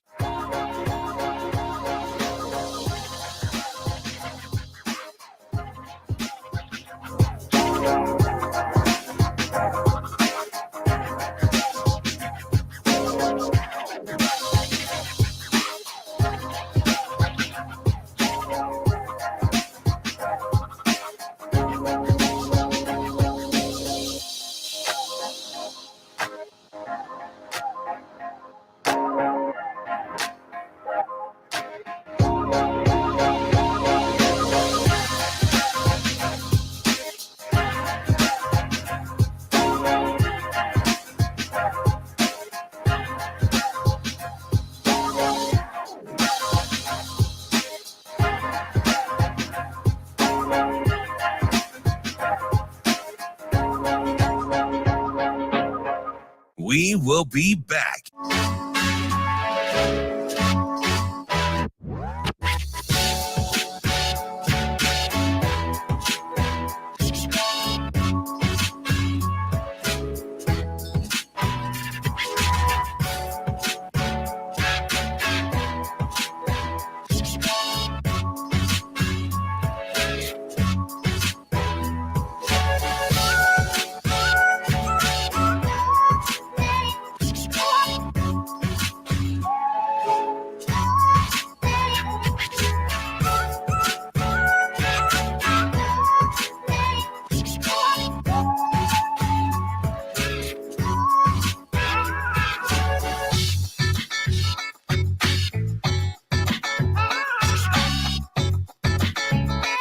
We will be back.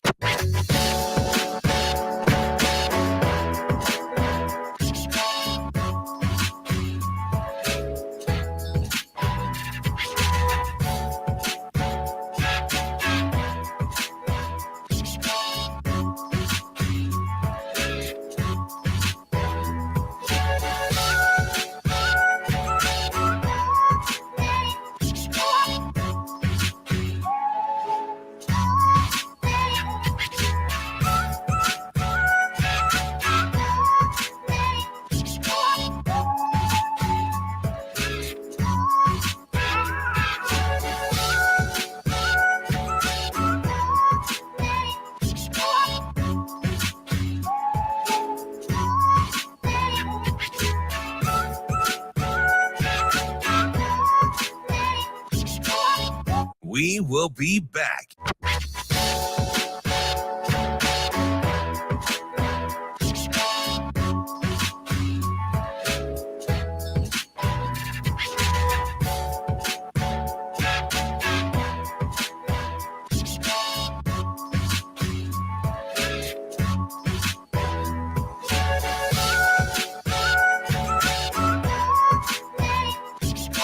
We will be back.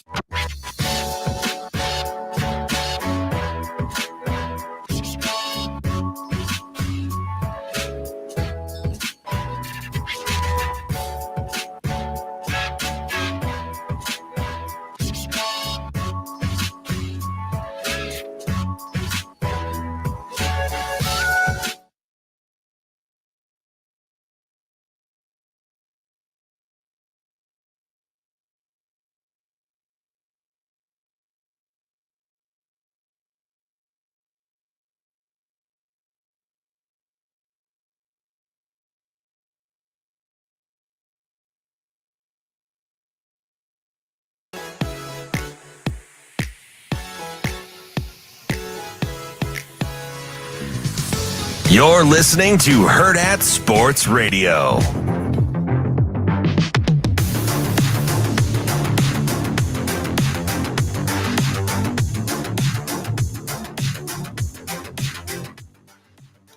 We're halfway through the show here on Hurrdat Sports Radio. I'm Ravi Lulla, Andrew Rogers here with me. We are on AM 590, ESPN Omaha and ESPN Tri-Cities. It is time to talk a little bit of Omaha volleyball. And if you're thinking last second, like, hey, let's go watch some volleyball this weekend, whether it's Omaha, Nebraska, Creighton, whoever, make sure that you are using your seatbelt. Seatbelts save lives. They prevent injuries, but only if used properly while worn. Make it click. This message from the NDOT Highway Safety Office. Joining us now is Kelly O'Connor, assistant coach for Omaha Volleyball. Kelly, how are you this morning? Good. How are you? We are doing great. What's up, Kelly? I think you know that guy. Hey, Andrew. Kelly, first of all, congratulations on being Summit League champions, making the NCAA tournament. Just after the really challenging start to the season where you guys went out, played a lot of super tough teams in a very challenging non-conference schedule, how were you guys able to shift mentally into being able to bounce back during conference season and come away with that conference title? Yeah, that's a good question. We focused a lot in that non-con about every day is an opportunity to get better. If we want to play in the NCAA tournament, these are the type of teams we will play. And if we continue to get better, and it's a race to November, how good can we be then? That the conference tournament part will take care of itself. Kelly, or the conference season will take care of itself. Sure. You are, as a part of Ravi's question there, to branch off of it, already seen Kansas once this season. So what does that do for this group, and how do you think that match early on could be a difference maker? Yeah, so it's interesting because I think we might be the only team in the NCAA tournament to have played the person we're playing in the first round. So it's an advantage for us because we are totally different than we were 3 months ago when we played them. We were in a 5-1. Kaylee was on the right or on the outside. Emily wasn't playing in the middle. So we just have grown a lot, and we are completely different. So I think that's an advantage for us. Also, we've been talking about how it's a metric, right? How we started the year, and let's show them who we are now and show them our growth and show them our grit. And so I think it's a huge advantage for us. Omaha volleyball plays Kansas tonight at 7 p.m. You can drive down to Lawrence. You still got time, or you can check it out on ESPN Plus. We are talking with Kelly O'Connor, assistant on that Omaha volleyball team. I'm curious. You've obviously played Kansas already once this year, as Andrew said. I'm sure you've been studying up on them in preparation for your match tonight. What are some of the challenges that Kansas presents for you? Yeah, their setter is very elite. She makes the offense go. They have two really good outsides, and then their right side has a cannon. They're mostly pin focused. And for the first time in a while, we won't be the most physical team on the court. So we will have to play smart volleyball. So it'll be a shift for us. It won't be how hard can we hit. Now we'll have to hit hard all the time, but it won't be how hard down can we hit. We'll have to play in the back third. We'll have to play off the block. And then understanding that what's coming back at us will come at us with pace. So being disciplined defensively. Omaha's got some studs too, though. All tournament honorees, Shayla McCormick, Rachel Fairbanks, the tournament MVP, and McKenna Rook, Ravi's favorite on the team because she went to Millard North. That's right. The three-headed monster, if you'd like to call it that. They've been around since I've been around in Omaha. Kelly, how have you seen them develop into the stars they are today? Yeah, it's been really fun watching them grow over the last some 5, some 4, some 3 years. The only person that's played the position she's still playing is Shayla, so everybody else has adapted a new role. And yeah, they're elite. We're a good serve and pass team. 2 of those people are 2/3 of our passers. And then Kenna's vision is next level. And so those types of things will help even the playing field for us. Kelly, who's a player on your team that maybe doesn't get a lot of the headlines, but that you view as crucial to what you guys do? Yeah, so I think we have 2 people. Kaylee Juergensmeyer coming back and being able to play. She's physical. She has great volleyball IQ. And then she is like an emotional Energizer bunny, and she just goes. And so that has been a nice piece to have back. It's a piece we were missing for a while. And she's ultra competitive, which helps fuel the fire. And then Emily Huss, she might not always be in the stat line for everything, but because she's 6'5" and her arms are longer than her height, she just alters the game at the net and makes it easier for us to defend. Even just by putting her hands up. She might not touch every ball, but every attacker has to think about where they're hitting a second longer. And usually they have to take some pace off. So those are some nice pieces. I don't think we've mentioned this yet, but it's the first tournament appearance ever in school history. You've been a part of it from the very beginning with Coach Buttermore. Take us through just the emotions of today and how big of a moment this is for the program. Yeah, it's huge, right? This was one of the goals of coming here, and we've been very, very close numerous times. And so I'm just really proud of the girls. They came into the gym every single day, willing to learn and get better and to work hard. We've talked about this as a season that started in January. And so our returners laid the foundation. We knew we'd have a large very large incoming group of 9 people, and that culturally that needed to be sound when they got here so that they could assimilate and we could all move forward together. And, I've had past players reach out this week, and it's just as much about them as it is about the group we have.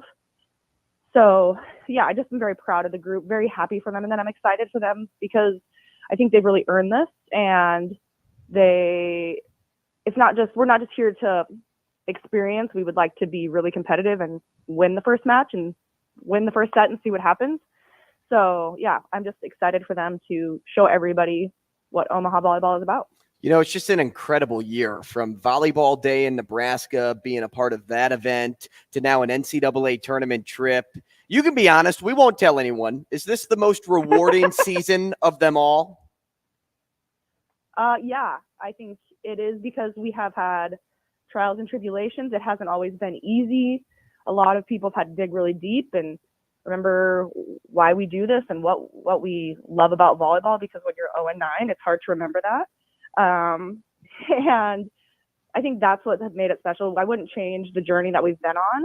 I think all of that has led to the fact that we believe that we can come back from down, that we can rally when it's 2017 and we look dead in the water. So I think that, yeah, this has been very rewarding, very rewarding. Kelly, Andrew mentioned that Nebraska volleyball day in Nebraska were exactly 3 months removed from that event. And I know for you, it must have been a little bit different of an experience, right? Because you were kind of the supporting character in that whole thing. But I would imagine yourself, your team got a lot of the same benefits out of it from just seeing the support the sport of volleyball has in Nebraska, and even seeing the support of women's sports in Nebraska as well, despite being on the losing end and frankly not being the focal point of that day. I guess, what were some of the positive things you were able to take away from that experience that have helped you reach this point in your season? Yeah. First and foremost, it was awesome to have that much support for any women's sport, let alone a college women's sport. Mm-hmm.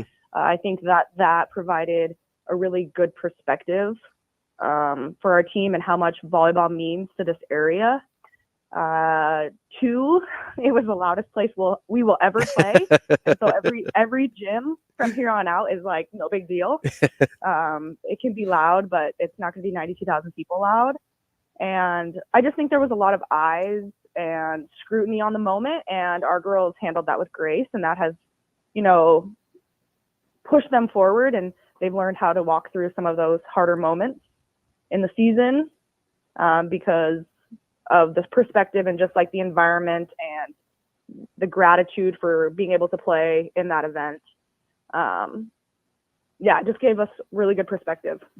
So you're not going to be intimidated in Lawrence. That's what you're telling me. I think it will be. I think there'll be nerves. That's for sure. It's a different thing. We've never done this, but 2,000, 3,000 people is a lot less than 90,000 people. Kelly, we appreciate your time. Good luck tonight. We'll be watching, and wish you all the best. Thank you. Thanks, Kelly. That is Kelly O'Connor. She is an assistant volleyball coach for Omaha Volleyball. Coming up next, let's talk to our guy, B. Edwards, see if we can make a little money here on Hurrdat Sports Radio.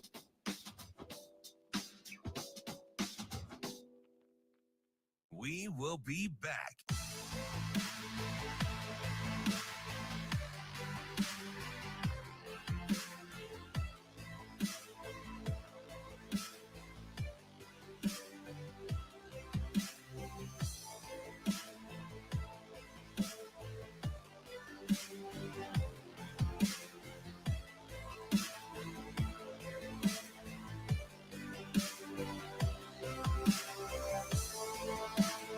Ayuk, they're going to motion you, check out left, Purdy going to throw, throws back right.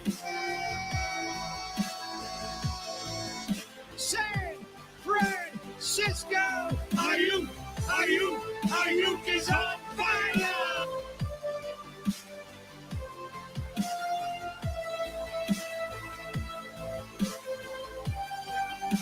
Boyle back to throw, looking 4-man rush. We will be back. And it is he's cut. Oh, intercepted Jesse Bates. He's got green grass. 40, 50. Intercepted Jesse Bates. He's got green grass. 40, 50, 40. Here's Carr now, wants to throw. Intercepted. Strided out, Jesse. Touchdown, Atlanta. Ayuk took a motion use check. Down Atlanta. Ayuk took a motion use check out left. Ayuk is on fire.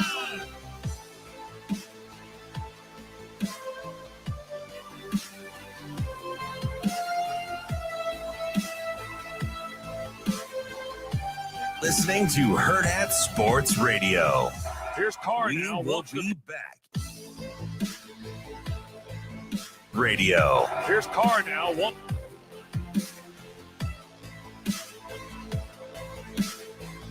Sports Radio. Here's Carr now. Wants to throw. Intercepted Jesse Bates.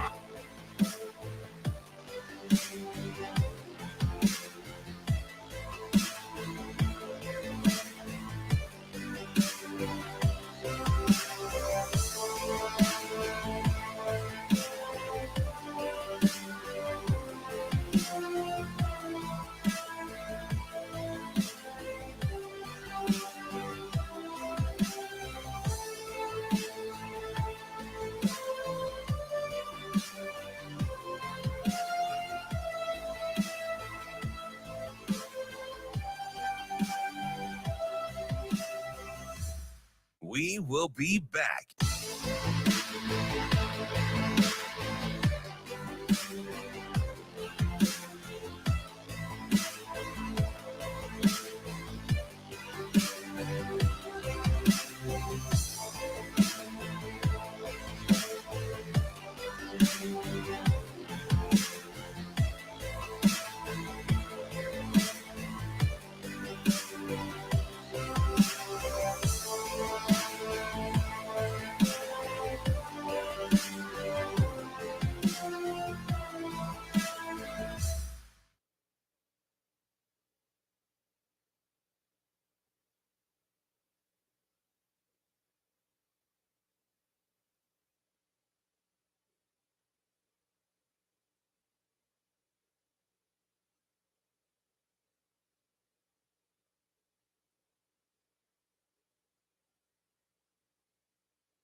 You're listening to Hurrdat Sports Radio.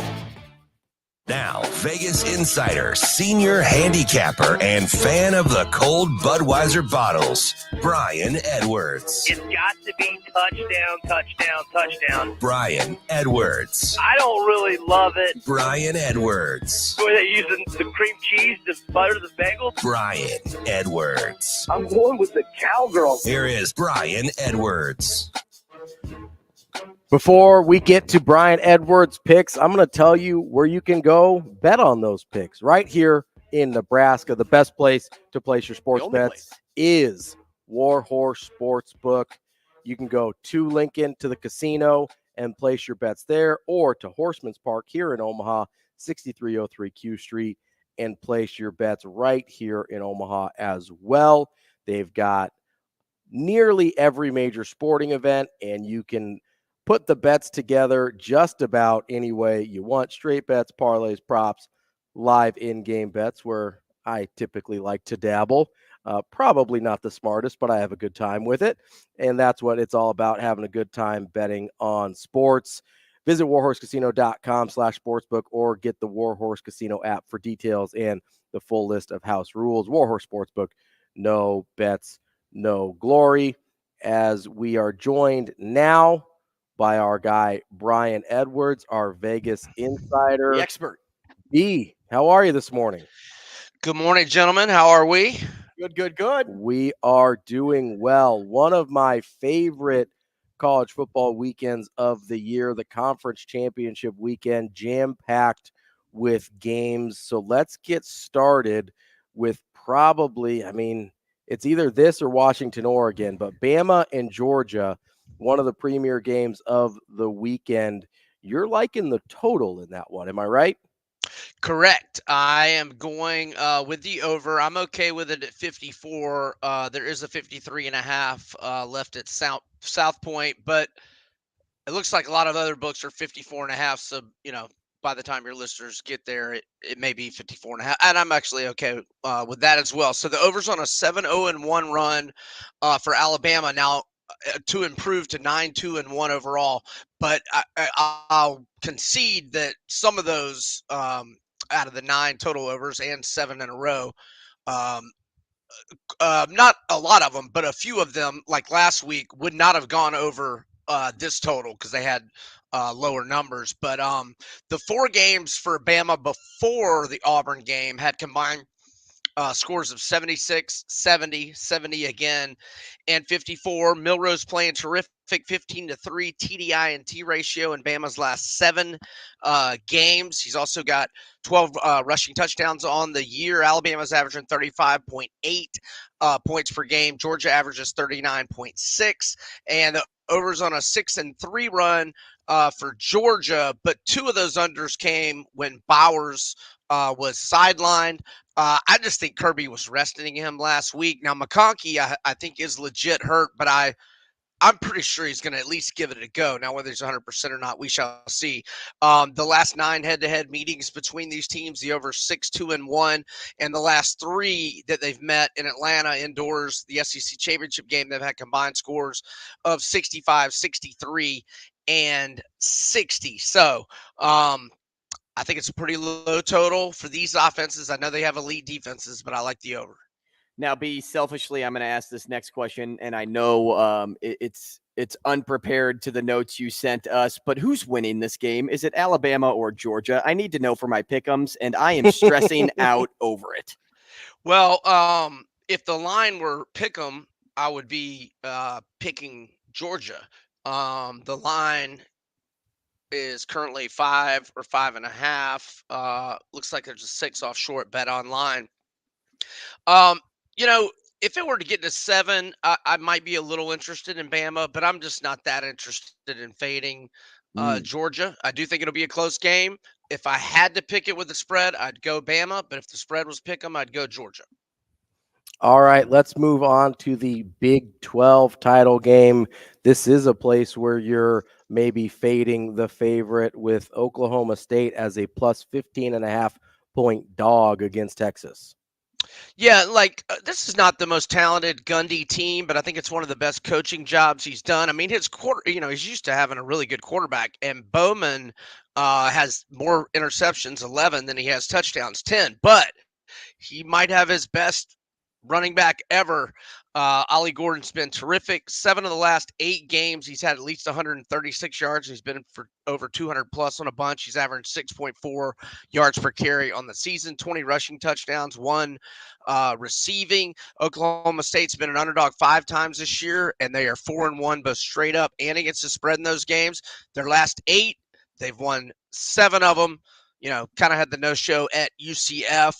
But look, Gundy actually has owned Texas over the last decade. 7-3 both straight up and ATS in the last 10 head-to-head meetings. They played in Stillwater last year. The Pokes won. They played in Austin 2 years ago. Oak State won 32-24. Texas is on a 6-game winning streak, but 4 of those wins have been by margins of 10 or fewer. Jonathan Brooks obviously out. His 152 rushing yards on the year. He got banged up last week, was limited to 9 carries after having 20 and 18 the 2 previous contests. And Gundy has only been a double-digit underdog 7 times since late in the 2014 regular season, 5-2 against the spread with 3 outright wins in those 7 double-digit dog spots. Now, Texas is a powerful player.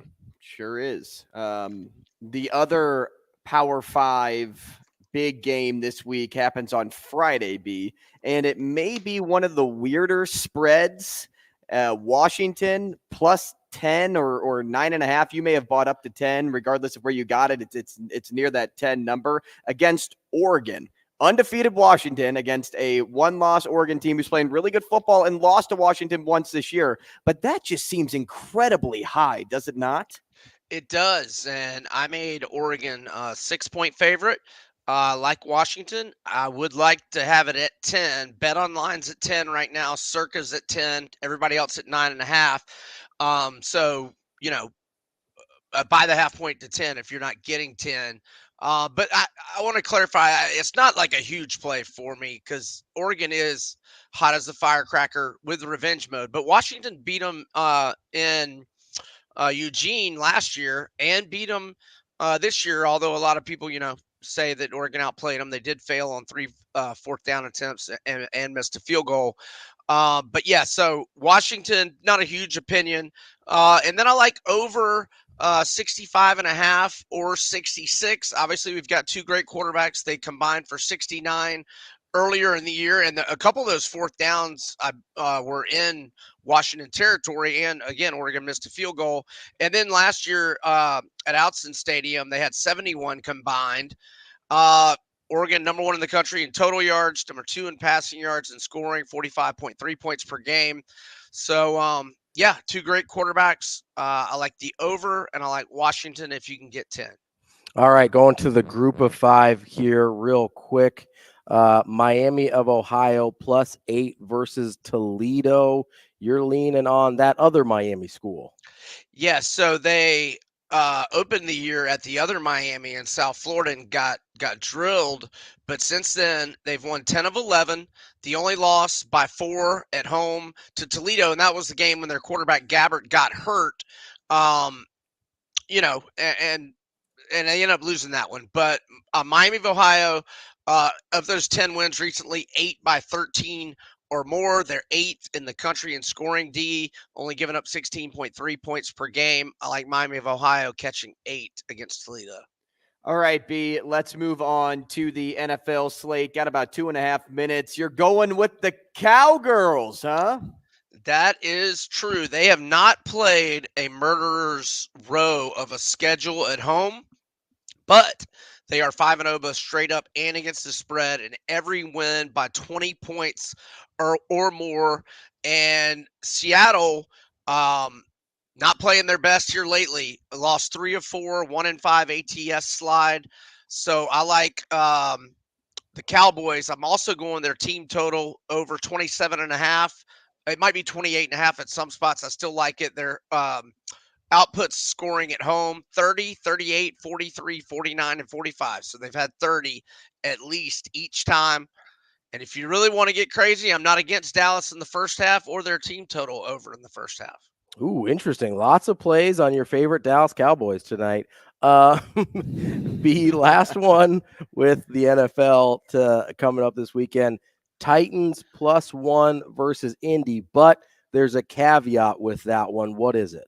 Yes, Will Levis is questionable. He was limited at practice. I'm thinking he's going to be okay. But look, we're at +1 right now. I mean, let's say they upgrade him. I mean, what are they going to do to us line-wise? I mean, maybe move them from 1-point underdog to 1 or 1.5 point favorite.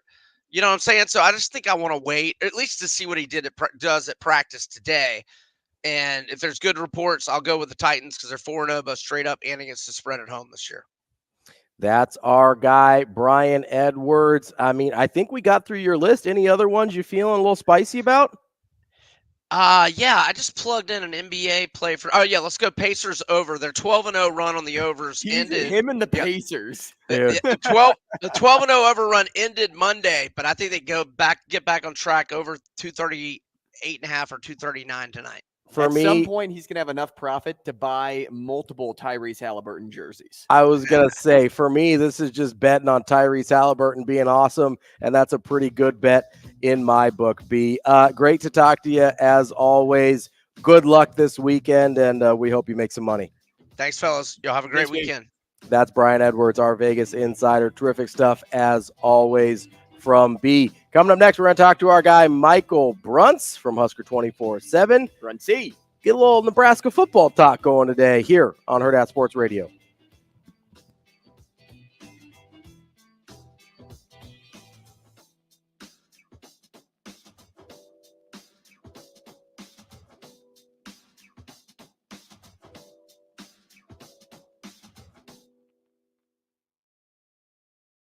We will be back.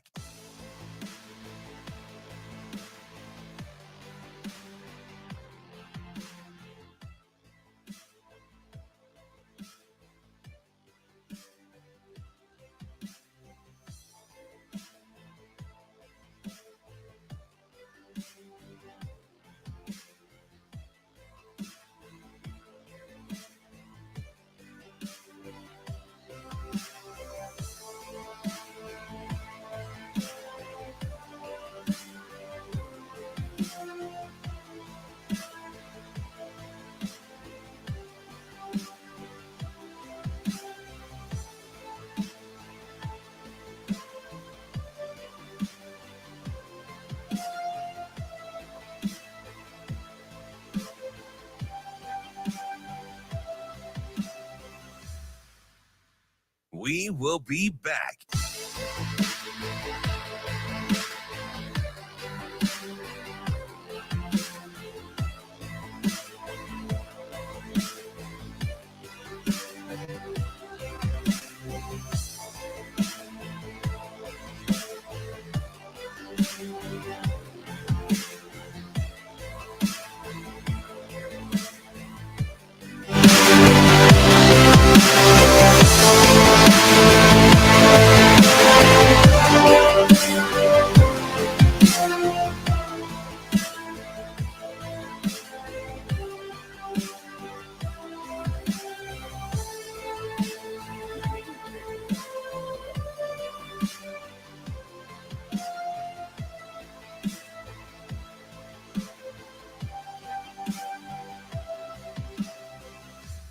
We will be back.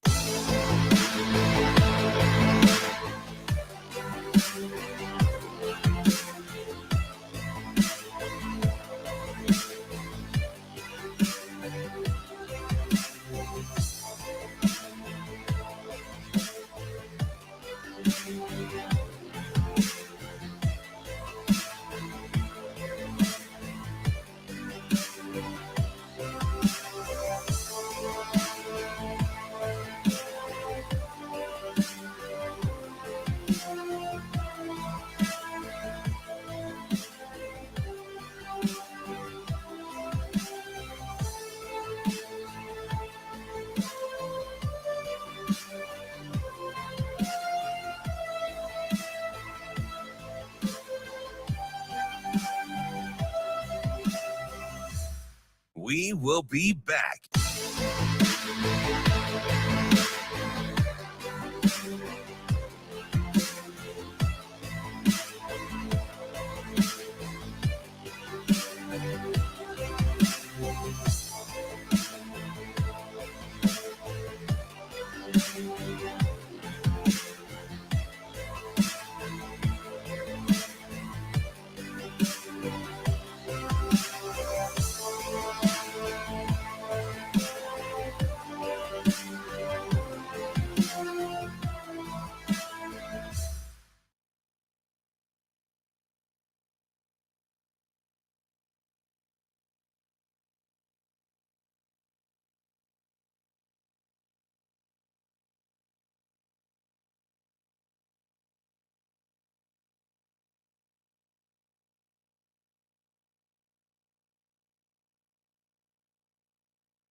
You're listening to Hurrdat Sports Radio. Make no mistake that a good quarterback in the portal costs $1 million to $1.5 million to $2 million right now. So just on the same page, right? So let's make sure we all understand what's happening. So there's some teams that have $6 or $7 million players playing for them. So is that frustrating? The way where we're at now with the dollars involved. It is what it is. Yeah, it's no. I would not let people be able to buy people off another roster. It's so simple. Like you think about you recruit somebody and you develop them for 2 years and then someone comes in and takes them and then that coach gets fired. It's like, well, he actually did a pretty good job. So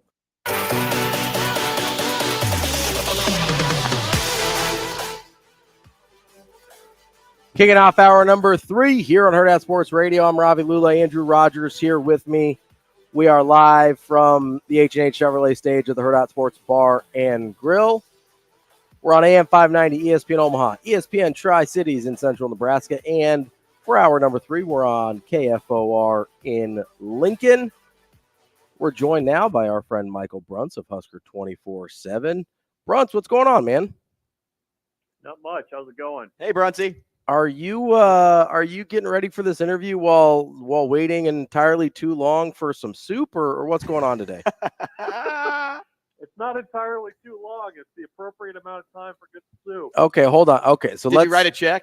Let's figure out this. You wrote a check for soup. Okay, so let's figure out this situation. Like, set the stage for me, because I was one of those people. I enjoy a Popeye's chicken sandwich as much as anybody. I did wait like 6 months, so I didn't have to wait in line for an hour. Like, what about this soup makes it worth waiting 45 minutes for?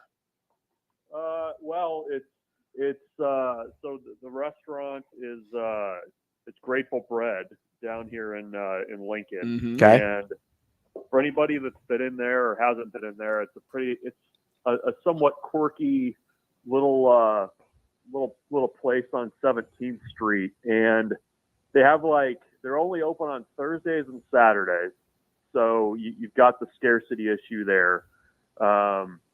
They've got 4 or 5 different kinds of soup when they're open. They've got 4 or 5 different kinds of macaroni and cheese that stick to your ribs and are perfect this time of year.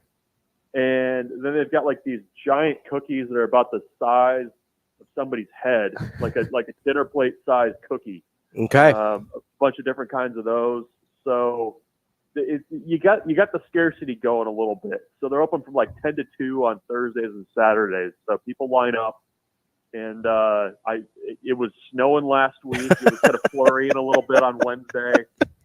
And I hopped in line, and I was in line for 45 minutes. And I got some awesome soup, and I paid for it with a check, because you can only pay with cash or check.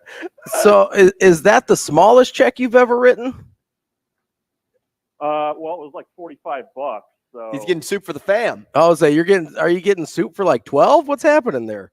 Well, no, it's you get 32 ounces of soup. Oh gosh, you get a big gulp of soup? Yeah. Yeah. It's like going to your favorite gas station and filling up your favorite soda. You guys are crapping all over this. I'm not. I think you're nuts, but I'm not. You have no idea what you guys are what you're even joking about. If I learned anything from Seinfeld, I would never crap on that idea. Thursday or Saturday, I'll welcome you guys down to Lincoln, and I'll buy you soup. I'll pay with a check. I might even start collecting change right now, and I'll just put my change on the counter and sort it out for you. So. Okay, so Bruntz, I'm not crapping on it. I'm just trying to understand the situation, because I have a hard time wrapping my mind around waiting 45 minutes for soup. But you're making a case here. Let me ask you this, and we'll talk about I guess sports or whatever. I like this mouth But watering. so what kind of soup did you end up getting? I went with the Moroccan tomato.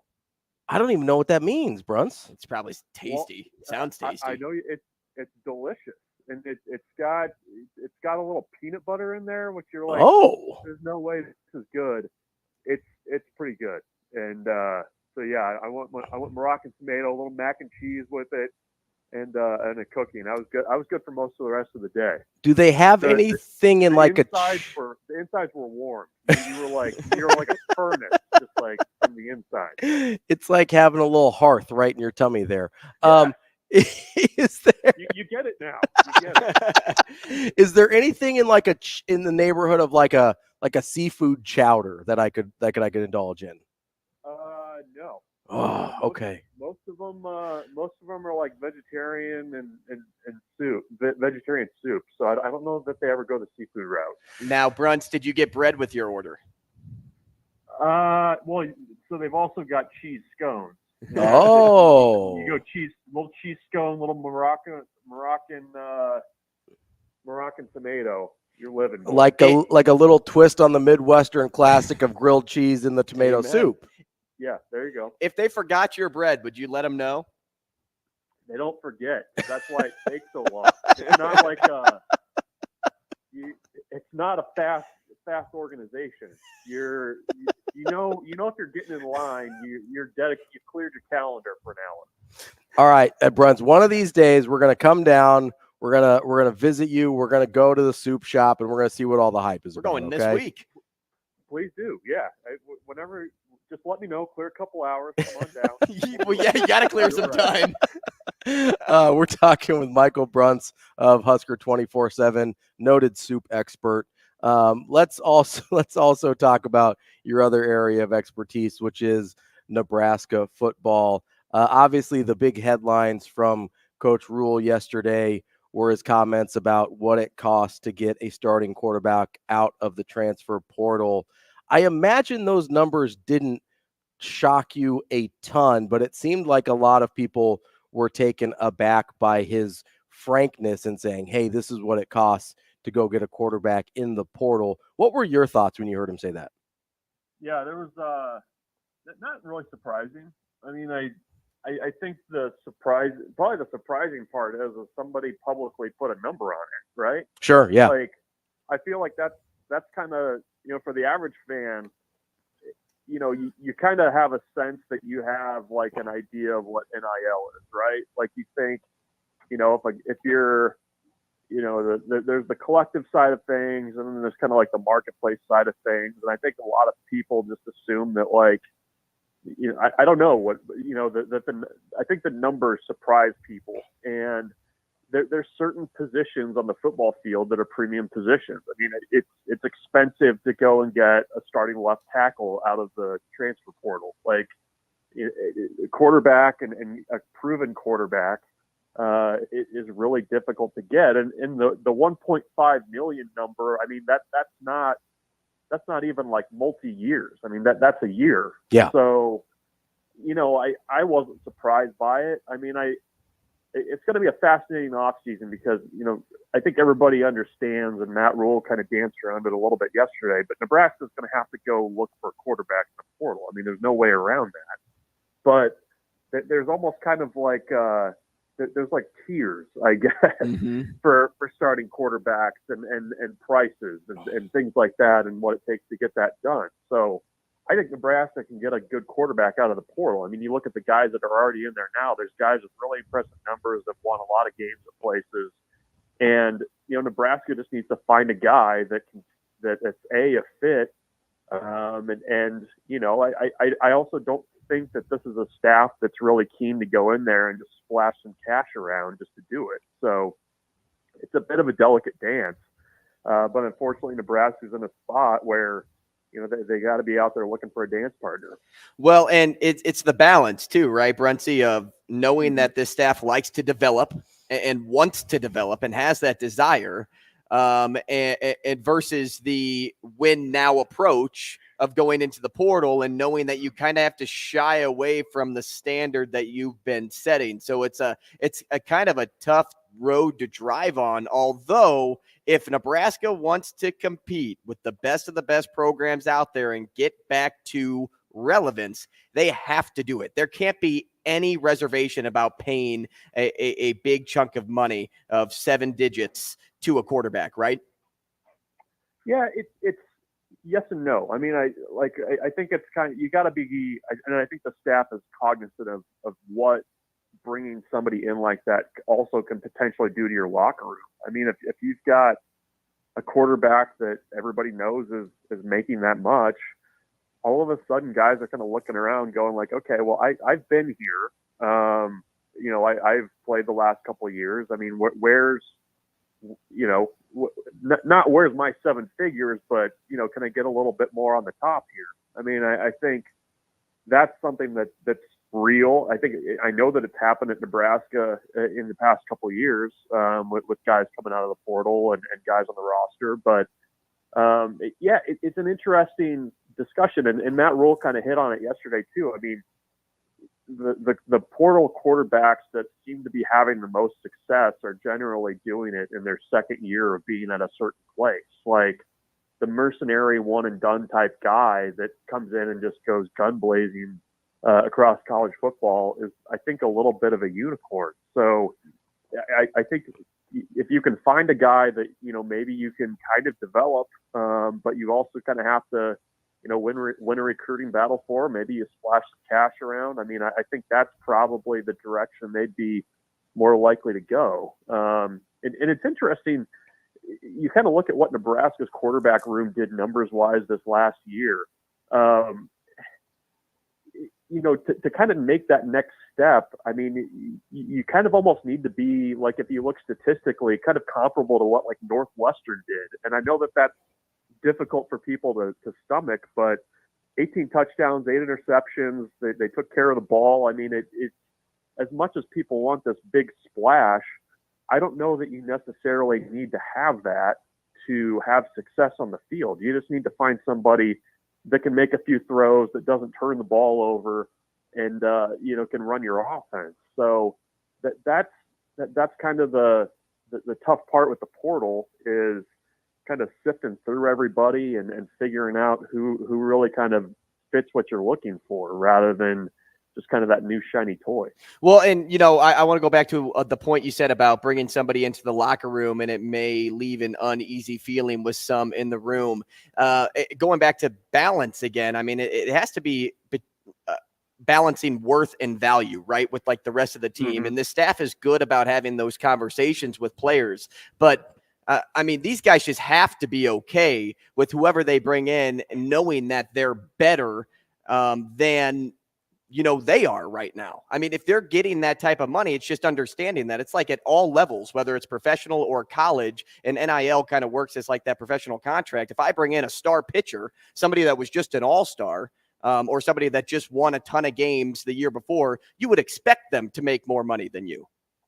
Sure. Yeah. I mean, and that's kind of the balancing act, I guess, you have to do. And maybe that's also where you're talking about culture and all that other stuff, the buzzwords that Nebraska felt like they got done this year. I mean, I think that's where, that helps.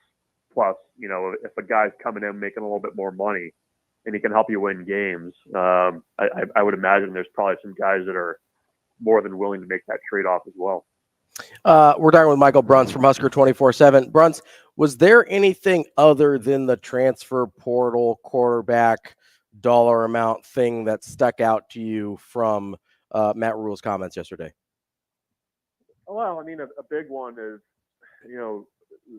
obviously coming out of that Iowa game, the big question was, okay, what's this staff going to look like, especially on offense, going into the next season? I didn't feel like Matt Rhule yesterday addressed that too directly. I don't think that he also, necessarily put the kibosh on potential, shifts in who's handling what and those kinds of things. I mean, I think as much as coaches go into the off season and go through everything on their roster with a fine tooth comb and look at what their players could do better, I think you're probably, going to see that with the coaching staff too. I mean, Matt Rhule's not blind.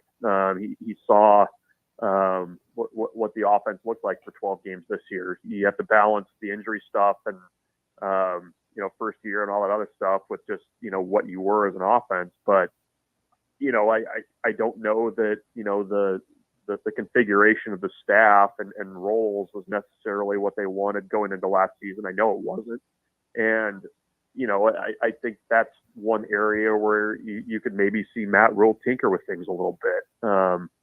So that stood out to me because, obviously he had pushed back pretty strongly about, we're Marcus Satterfield's our guy. We're not going to make a change there. And he said that a couple of weeks ago, but I still think there's room for potentially, having different guys handle different roles too, without hiring and firing, that kind of thing. Because you have to make a decision because Josh Martin's an interim tight ends coach right now, so you're going to have to do something there. But his kind of addressing that stood out to me, and I think too, that there's a lot of confidence, and he hit on this too over there about the job that they did with this freshman class. I mean, they got a lot of guys snaps. I don't think that they ended up playing anybody that they probably didn't want to.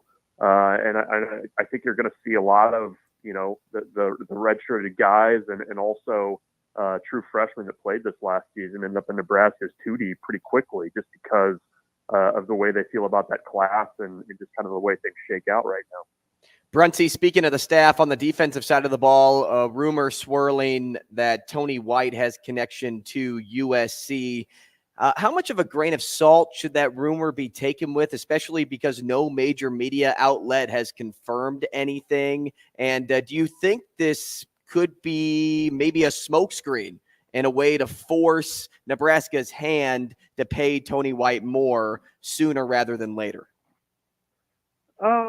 I don't know that it's a smokescreen. I mean, I think there's legitimate interest in what Tony White's doing. You know, he's a guy that, you know, took a defense that had been pretty bad for a few years and you know, turned them around really quickly. He's got ties to California. And as you know, he interviewed for the San Diego State head coaching job. I think that, you know, anybody would be kind of crazy to not at least take a deeper look at what he's done. So I don't know that it's necessarily a smoke screen. From kind of talking to a few of our USC writers, I know that the search there had stalled a little bit because the thinking was that Jim Leonhard was going to be kind of their top guy, and that just kind of stuck in neutral right now. So I don't know. I mean, I think, you know, when you have the kind of success that Tony White's had this past season, I think you're going to get attention from schools, and you know, at least geographically, there's some connection there with USC. So I wouldn't dismiss it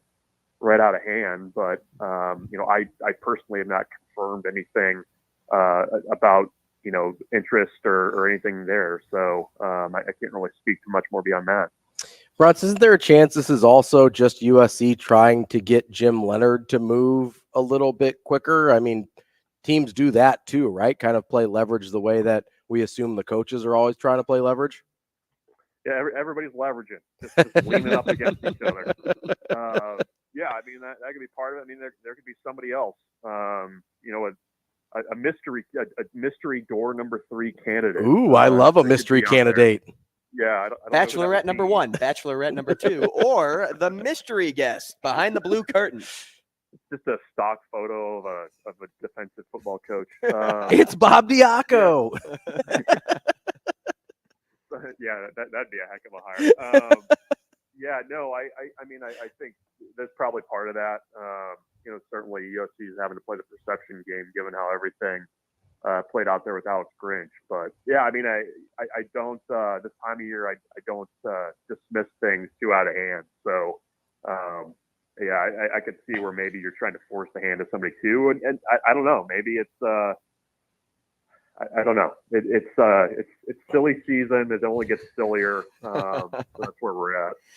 Bruntz, we spoke with Shafe on Tuesday, and you know, outside of just the quarterback, he brought up there's some other holes on the offense that need to be filled. As much as the quarterback is priority, the offense didn't gel 100%, and there could be improvement in all groups, maybe excluding the offensive line because they were much better than many thought, but especially at the skill position. So my question to you is, what's position group number 2 on your list and lacking in that so-called talent department that you think needs a portal addition to at least buy some time for that homegrown development this staff so desperately craves? Yeah, I mean, I think you got to look. Well, I think both running back and wide receiver, you probably have to look at what's there. I mean, I think you'd be doing yourself a little bit of a disservice if you weren't looking for a little bit of veteran help at either of those spots. And that's not a knock with the wide receiver group on any of those young wide receivers. I mean, I think they've got bright futures. I think they played well enough considering the circumstances this season. But you need somebody that's a little bit more of a wide receiver 1 type guy right out of the gate. You know, I think they kind of felt like Billy Kemp was going to be a little bit of a different look from what they had. But, you know, I think there's enough guys in the portal that you can find somebody that's been productive at the wide receiver spot that can come in and help you right away and buy a little bit of time for those guys to where you're not having to rely on Dawson, Coleman, and Lloyd to be your guys, you know, right out of the gates as sophomores and redshirt freshmen. The other one's running back. I mean, Matt Rhule kind of talked about it a little bit yesterday. I mean, they feel good about the depth there, but you always worry about, you know, what what's Gabe Irvin going to be coming back from a pretty serious hip injury? Ramir Johnson has had injury issues in his past. Same with Irvin. You lose Anthony Grant. I love what Emmett Johnson was doing at times this season, but Quentin Ives, they feel good about, but there's not a ton of proven production there. And I mean, we've seen you need 2 or 3 good backs to go through the Big Ten, just with the way, they get beat up, also with the way Nebraska practices. So I would go those 2 spots. I feel good about tight end. I think they've got enough work in there, but just in my mind, a little bit more running back depth and maybe a guy that's got some proven production would be a good recipe there going into next season. Bruntz, about 2 minutes left here with the, assumption that Ben Scott is coming back from Matt Rhule yesterday. How crazy is it to kind of think about the offensive line is the unit on offense with the least number of questions? Yeah, it's been a heck of a turnaround in the last 11 months. For that yeah, 10, 11 months. Not only that, I mean, you're waiting around for Bryce Benhart's NFL decision. I mean, I don't know. Yeah, I don't think that was on the bingo card last year. That would not have been on the bingo card last year. I mean, that's a credit to Benhart and Simon Riola for the development job they've done there. Yeah, I mean, it's you kind of look at the way the line is now. They've got a good group of veterans. Getting Scott back is huge. And I like the young guys that they've got. I mean, you're going to have redshirt freshmen in the 2 deep next year. Gatula and Sledge were in there last year. I think, the one quibble you might have is you might like to see a little bit more tackle depth than what you have. But, I mean, Nebraska's got 2 or 3 guys at each guard spot that I think they feel pretty good about. They've got Justin Evans-Jenkins who can back up Scott at that center spot. That line is trending upward for the offensive line in a good way. It's not like, you're not to the stars right now, but you're not hitting home runs. You're kind of getting singles and doubles right now.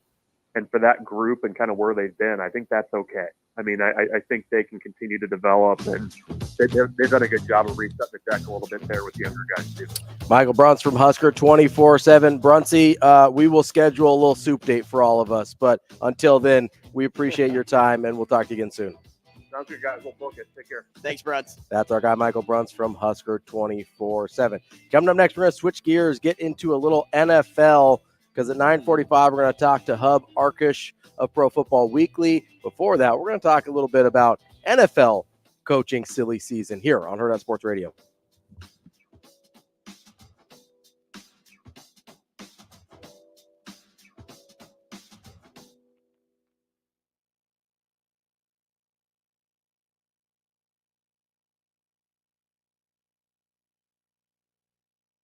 It used to be we got past Thanksgiving. Now we enter into coach hunting season. The teams that are underachieving, underperforming, not winning games, their coaches are in jeopardy. Last year, again, 5 changes. This year, 7 to 10, and I'll take the over. I'll take the over. Whoa. Wow.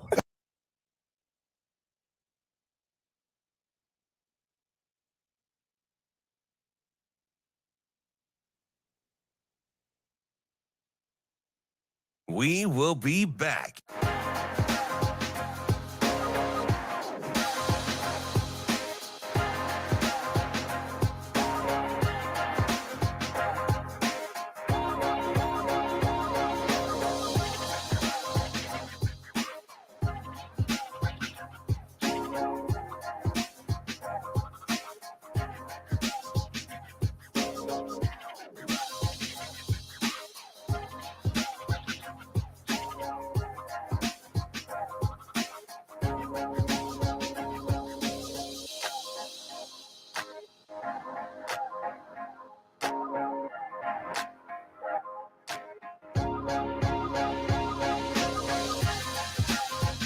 We will be back.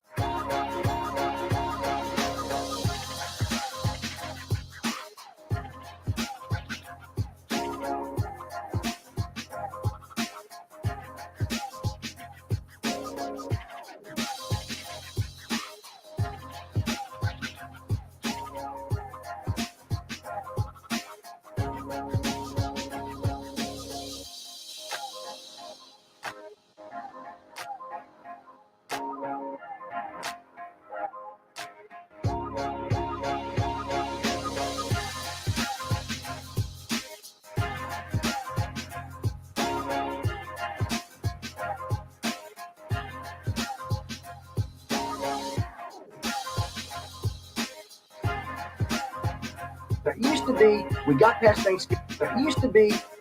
Thanksgiving. This year, 7 to 10, and I'll take the over. We will I'll be take the back. over. Wow. This year.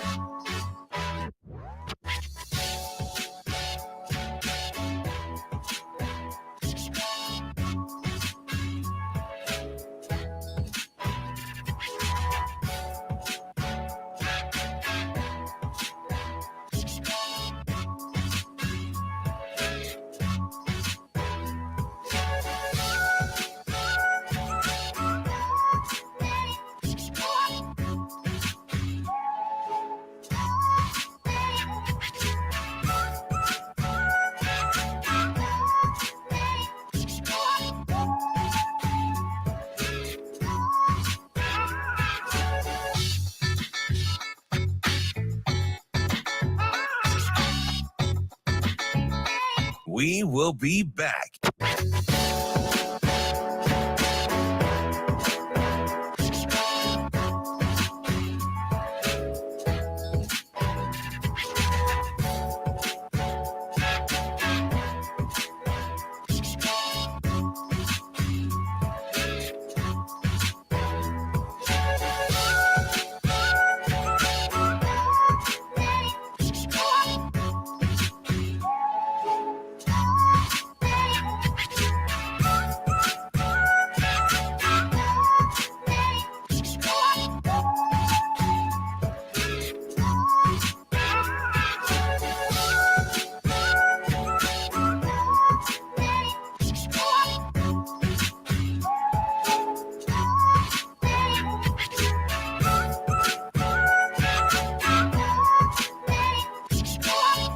We will be back.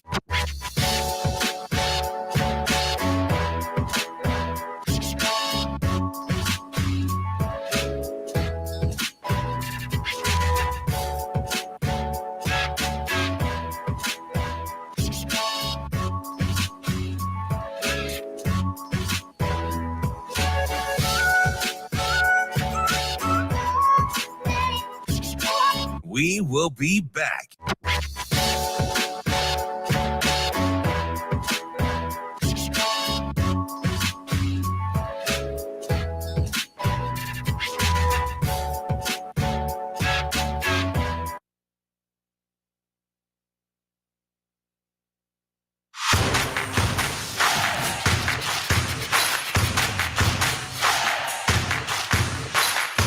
You're listening to Hurrdat Sports Radio. Welcome back to Hurrdat Sports Radio on AM 590 ESPN Omaha, ESPN Tri-Cities, and KFOR in Lincoln. I'm Ravi Lulla. Andrew Rogers here with me. Hey there. We're brought to you by our friends at Pratt Dental. Pratt Dental in North Platte, Nebraska is led by Dr. Pratt. He was the first dentist in Nebraska to be certified in the BioClear method. Let me tell you what that is. The BioClear method and modern smile design can correct many aesthetic dilemmas in a permanent and less invasive manner than traditional treatments such as crowns. It means less invasive, less time, less waiting, fewer appointments, and you can get multiple restorations done in the same day. Give Pratt Dental a call, 308-221-2800 to find out more or to schedule an appointment. Pratt Dental, creating healthy smiles. It used to be we got past Thanksgiving. Now we enter into coach hunting season. The teams that are underachieving, underperforming, not winning games, their coaches are in jeopardy. Last year, again, 5 changes. This year, 7 to 10, and I'll take the over. I'll take the over. Wow. That is the headline of the Adam Schefter interview there on the Pat McAfee show. He thinks we're going to see a lot of coaching turnover. I mean, you get much higher than 10. You're talking about like 40, 50% of the league almost at that point. We've already lost a couple. And so our natural inclination here on Hurrdat Sports Radio is like, okay, well, who else? And that's where Andrew Rogers comes in. Well, I wanted to go through the list here, and I want you – I'm going to read you every team. Okay. You're going to react in the moment, yes or no, that they should be fired based on what you know about them today, and include Carolina and Vegas into this mix already. So they're already gone. They go to the 10. But 10 plus, Has there ever been a year that 10-plus coaches have been fired in the NFL? I think there have. I was trying to find this yesterday, and I'm very disappointed in you, Internet, that you don't have this number just out there. Someone compile, Stu Manji, if you're listening, my numbers compiler guy. Like, can you give me a list of the most fired coaches in a season in NFL? Just give me like a top 5, just so I have an idea here of what we're talking about. I think I remember a couple years where they got to like 12. But that's about the highest number I can remember. So I'm going to go through this list, okay, and then I'm going to ask you one question that you have no prior knowledge of knowing. Okay. Because I want you to react to that question in the moment as well. Okay. So we'll skip past Miami. Buffalo Bills, Sean McDermott. My gut says yes, they should fire him. Okay. Well, then I want you to keep a running tally for me. Robert Saleh. No. Bill Belichick. Yes. We'll skip the Ravens. We'll skip the Steelers. They're not fired. We'll skip the Browns. Zach Taylor is 5-6. I'm going to say no, do not fire Zach Taylor. Jacksonville will skip over. Colts, Shane Steichen. I'm going to say no. Texans are 6-5, but they just got D'Amico Ryans. That's a no for me. Tennessee Titans, 4-7. Mike Vrabel. Yes. Really? Yep. That's one to me where I'm just like, Vrabel is somebody the Titans just want there for a long time. I agree. He seems like a coach that's just going to die in Tennessee. But, man, they've been so bad this year. Kansas City? No. No. Broncos? No, they're going to give Sean Peyton another year. Yeah. Well, they're on a 5-game winning streak. Yeah, I mean, they're playing a lot better now. I think they keep Peyton. Vegas has already fired their coach, Brandon Staley, with the Chargers. Absolutely. All right, skipping to... He is the most emphatic yes on the list, by the way. I've been saying fire I think he should have been Staley. fired a while ago. I've been saying fire him since week 2. Maybe even before the season started. We'll pass over the Eagles. We'll pass over the Cowboys. Mm-hmm. The Giants. I'm going to say yes. Dayball to be fired. I think last year was an outlier. I'm going to say yes. The Commanders, Ron Rivera. Yes. Detroit will pass over. The Vikings, Kevin O'Connell. I'm going to say no, but I don't feel great about it. Green Bay, Matt LaFleur. I'm going to say no again. See, I think but I don't a couple feel of great. weeks ago, Matt LaFleur was like, hey, he's on the hot seat. But because of the progress we've seen from Jordan Love over the past 2 weeks, that kind of goes out the window a bit. I think he saved himself. I think with the quarterback issues in Minnesota with the injuries and everything, I think O'Connell gets a pass there too. Chicago Bears, Matt Eberflus. I'm going to say yes there. Thank goodness. I know he hasn't been there very long, but I don't think it matters. It's not good. Where are we at? We're at 8. So the reason I ask where we're at is we get to the NFC South. And the NFC South, you start with the Falcons at 5-6. Yep. So blank is gone. Yep. Then you have the Saints. Yes. Okay. Then you have the Bucks.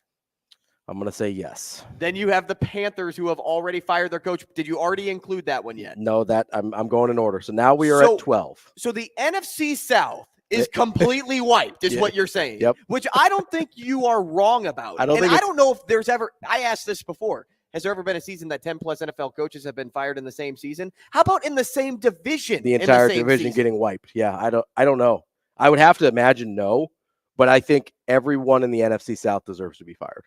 Then you have the 49ers. I'm going to keep Kyle Shanahan if that's okay with you. I don't know, man. That one's a risky one. I mean, they had 3 straight losses this year. I mean, they had – think about if you scored an 8 on one golf hole. Like, that's what they have in the win column. Like, nobody wants a snowman. Seattle Seahawks, 6-5. No, they're not getting rid of Pete Carroll. The Rams, Sean McVay. No, they're not getting rid of Sean McVay. Sean McVay might leave on his own, but he will not get fired. And then the Arizona Cardinals, 2-10. I mean, yes. And so here's what I know it's the first year. You're at what? 13? 13. Which is the obvious over. Yes. Which is nearly half of the NFL. Yeah, we're like 40% of the league. And you gave a yes to McDermott, right? I did. Who I would probably retain, but you gave a no to Saleh, right? Yes. You say he should stay with the Jets. I probably would lean fire him. So still at 13. We're still at 13 there. I think Minnesota and Green Bay are 50-50, honestly. Like, you could pretty easily, if you wanted to fire Saleh, Minnesota, O'Connell, and LaFleur, you're at 16 all of a sudden. That's half the league.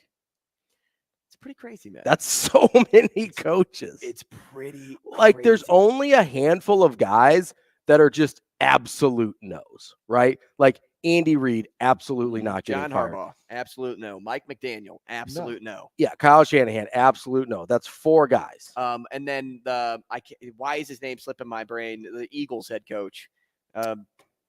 Don't tell me. Nobody's tell me. I can see him crying during the national anthem right now. Oh my gosh. Zach who? No, stop, Shane. Devontae? Shane. You talking to a ghost? Are you talking to a Shane, ghost? I am going to kick your living little booty Taylor out of this restaurant. Whatever the hell it is. Oh, Sirianni. Nick Sirianni. I got there. I tried to tell you that for the last 30 No, seconds. you didn't. You didn't give me one Nick. And I don't think we have a Sirianni in the In system. fact, you're being more of a Richard than a Nick. He's doing some good things. He is doing some good things up He there. is. And then you have no, but you're talking about like 5 or 6 guys that are just you have absolute a pretty no's. good coach in the NFC North in Detroit. Yeah, Dan Campbell doing well there. Yeah, I think you're talking about like 5 or 6 guys that are just hard nosed, and everybody else is like, I mean, maybe either they underachieved or whatever, or they're just flat out bad, like half the league. It's a incredibly volatile situation. So here's my question to you. You named 13 coaches. Mhm.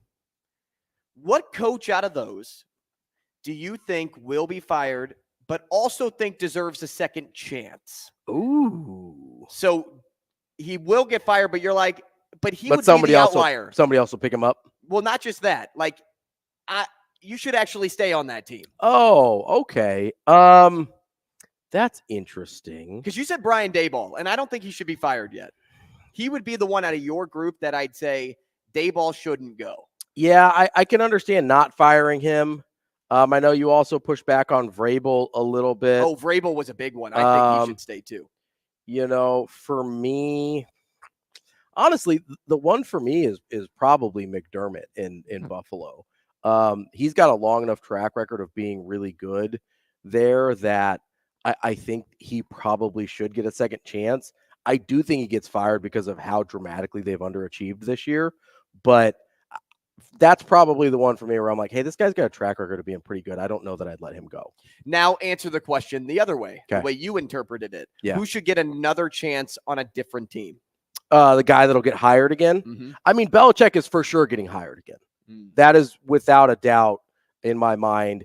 I honestly think Vrabel really fits. I think he'd be a great college coach. I think Vrabel would be an incredible head football He is coach for the in college. players, but he's not leaving. I don't know, man. They've been a little iffy. Let's ask Hub. Let's ask Hub. He's coming up next. We got Hub Arkush. He is the executive editor of Pro Football Weekly. We're gonna dive in to the NFL and see what we've got going on. Some marquee matchups this weekend. We will wrap up the show on Hurrdat Sports Radio coming up next.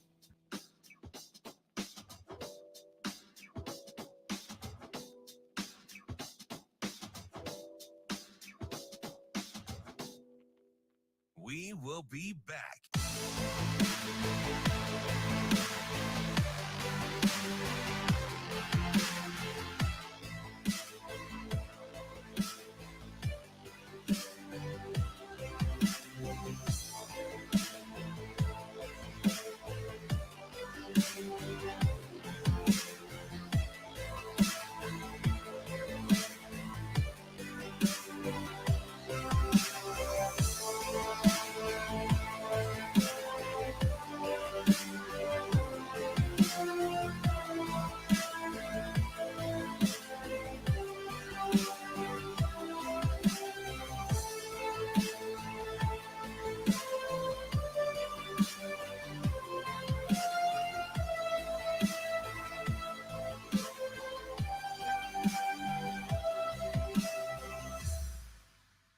We will be back.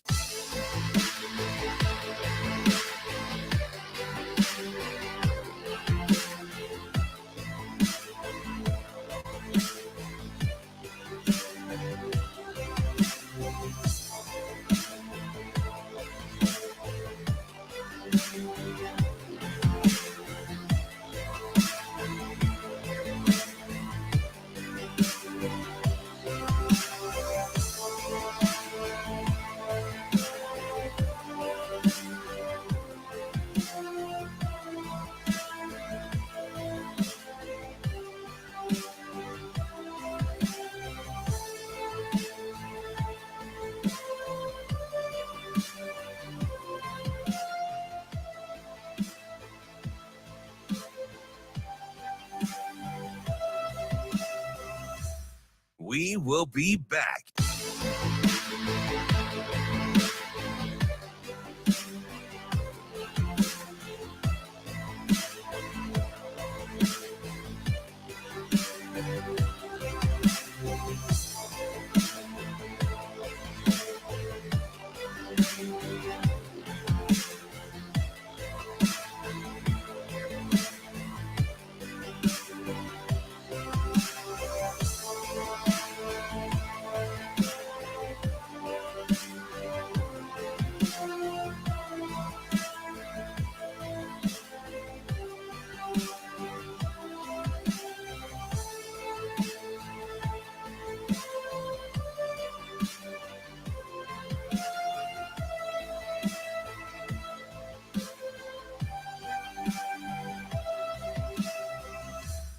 We will be back.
You're listening to Hurrdat Sports Radio. Here's Carr now, wants to throw, intercepted Jesse Bates.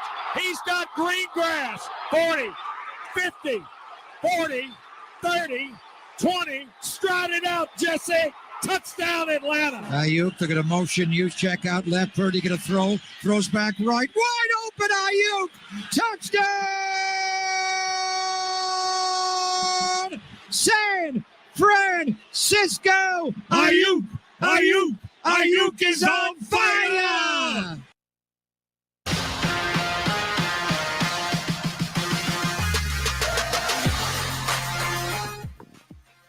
Wrapping up the show here on a Thursday. It's Thursday, right? Yeah, it's Thursday. Here on Hurrdat Sports Radio, I'm Ravi Lulla. Andrew Rogers here with me. We're brought to you on AM 590 ESPN Omaha, ESPN Tri-Cities, and KFOR in Lincoln. And we're brought to you by our friends at Dingman's Collision Center. They have 4 great Omaha area locations. They've been family-owned and family-operated for over 25 years in the city of Omaha. And the city of Omaha has put in resounding good reviews on Dingman's Collision Center with 18 straight years of being voted first place best of Omaha. It's because they do a great job with their services because they've got the latest technology. They can work on whatever you need them to. It's also because they give back to the community with every car repaired. Make sure you check out dingmans.com for more information. Shane, do we have Hub? He's here. All right. We've got our guy, Hub Arkush from Pro Football Weekly, to talk a little bit of NFL. Hub, how are you this morning? I'm doing good. How you guys doing? Good. We are doing very well. We were just talking before you got on here about the NFL coaching situation, as Adam Schefter said he thinks more than 10 guys are going to be looking for a new job this winter. When you hear that number, is that something that sounds feasible to you, or do you think Adams may be going a little overboard there with his prediction? Well, that's quite a prediction. That would be, I don't know if that'd be a record or not, but it'd be close. That would be a lot of changes. There's a lot of, it's interesting because we're just past really the halfway point of the season. And I think there's a lot of folks just overreacting. A lot of this, guys, is just a change in the way that we get our information. You know, there is so much between Twitter and X and whatever you call it, where all these people, you know, are talking about what they want and fans getting their sources out there. But as far as the coaches that are actually, you know, struggling and teams that are getting ready for a change, there's going to be a number of changes. There's no question about that. But 10 seems like an awful lot, guys. I think there's at least, you know, 4 or 5 coaches in real trouble right now. And then, you know, the rest is how many owners overreact. So, yeah, there's going to be a lot of change. But, boy, 10, that would be something. Because I don't think there's 10 guys ready to become head coaches for the first time. You know? So, if you're going to make a change, you better know who you're going to hire. Well, Hub, we got talking about the NFC South a little bit. And, you know, if that 10-plus number were to hit, it would be, you know, a lot to do with what happens in the NFC South. Could you see all 4 coaches in the NFC South getting fired, obviously including Carolina? Well, it's a possibility. You know, they've all got losing records. That's kind of where you start. I think a lot of it, you know, guys, you got to look at the quarterbacks because that's where so many of these teams that are struggling start. And, you know, the teams with the younger quarterbacks, you know, you look at the Panthers, did they make a mistake? You know, it certainly looks like they did now, but you're not going to quit, you know, on these guys. You know, I just think there's going to be a ton of change. There's going to be probably 5 or 6 quarterbacks drafted in the first round, and that's going to have a lot to do, you know, with teams that have made changes with coaches. And as far as the AFC South, I don't know. The question is, one of those teams is going to get a playoff game. Can they win a playoff game? Is there a team that can turn around in the last 5-6 weeks? And, you know, I suppose it's possible, but right now it's a bad division, and the whole thing does need to be turned over. Well, Hub, you mentioned quarterbacks, and then you brought up the Carolina situation. Bryce Young, if he were on the Texans and C.J. Stroud was on the Panthers, would the situations be the same? Like, would Bryce Young be succeeding on the Texans and C.J. Stroud be struggling in Carolina, or do you really think there is a drastic difference in talent and C.J. Stroud is the obvious better choice? You know, I think it's too early with both of them, guys. That's the mistake that people make with these young quarterbacks. You know, it takes a while to learn how to play at the NFL level, no matter how great you were in college. And I just think, you know, with Stroud, I don't know. You know, guys, over 80% of these quarterbacks drafted in the first round fail. You know, that's the reality. Wow. And we never know. And when I say fail, they don't become the franchise quarterback that you're hoping they will. Sure. When you take them in the first round. And so, you know, that's the reality of it. And I think that as fans react and as media reacts, you know, we tend to forget that. We assume that it's because the coaches are bad or the GM screwed up.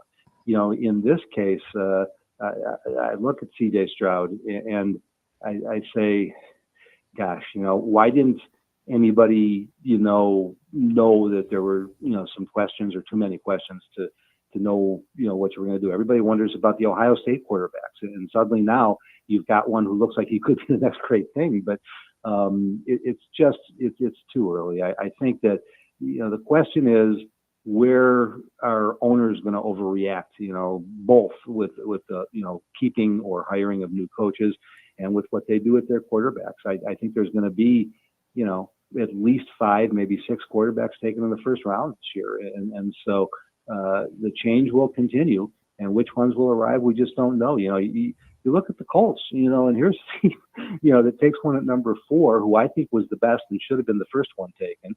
And he's not even going to play most of his rookie year. And yet they're, you know, contending for a playoff spot right now. So it's the owners who, or GMs maybe, and the owners combined, who know what they're doing. That is the bigger question right now. And I'm not sure how many of them there are. Hub, I'm curious about the big matchup this weekend between Philadelphia and the 49ers. Obviously, those two are the class of the NFC. But when you look around the rest of the conference, do you think there's a team that can legitimately challenge either of those two for conference supremacy? Well, yeah, I mean, I agree with you. I think they're the two best teams. I still am trying to figure out what happened to the 49ers with that 3-game losing streak, where they just weren't playing. And all of a sudden they came back, and now in the last 3 against some pretty good teams, they look like the 49ers again. So there's no question to me about them. But, that's the weird part in this league and what happens. But I do think that it probably comes down to the 49ers and the Eagles meeting twice this week, and then again possibly for the NFC Championship game. You can't count out Dallas. There's too much talent there. We can't really figure out Detroit right now. I think that the Lions, it's not like they've been playing the easiest schedule in the world. They've beaten some good teams, and they're an 8-3 football team. So, you can't ignore them, but I think there's enough question marks about them that they're sort of not in the class with those top 2. But I suppose if it's not going to be those 2, and I look around the NFL or NFC, I should say, I think that, Dallas is the one other team that you really can't count out as far as on a given day having enough talent to play with those 2 teams. Hub, is part of the reason we count out Dallas to do more with their past teams than what's actually going on this year? We just assume they're going to flake out at some point? I suppose that probably has something to do with it. And I think that, it's also they're run by the owner, even though they have a GM and a great coach, and you've got a guy who isn't qualified, making the top decisions. And so I think that's a reason for a lot of what's happened over past years. But, when you look at the roster and when you watch the team, you know how good they can be. They're probably, to me, that 3rd team in the NFC after we talked about Philadelphia and San Francisco. Hub, last thing from me, got about 2 minutes. If we can squeak one more in, we will. The Aaron Rodgers situation's wild to me. Talking about a comeback just 11 weeks after surgery, repairing his Achilles. Do you think it's a good idea for the Jets to run him back out this season? If he's ready. If he says he's ready. Well, it's not if he says he's ready to the doctor. Yeah, I guess. Yeah, fair. I mean, it's a hard story to understand. He's 40 years old.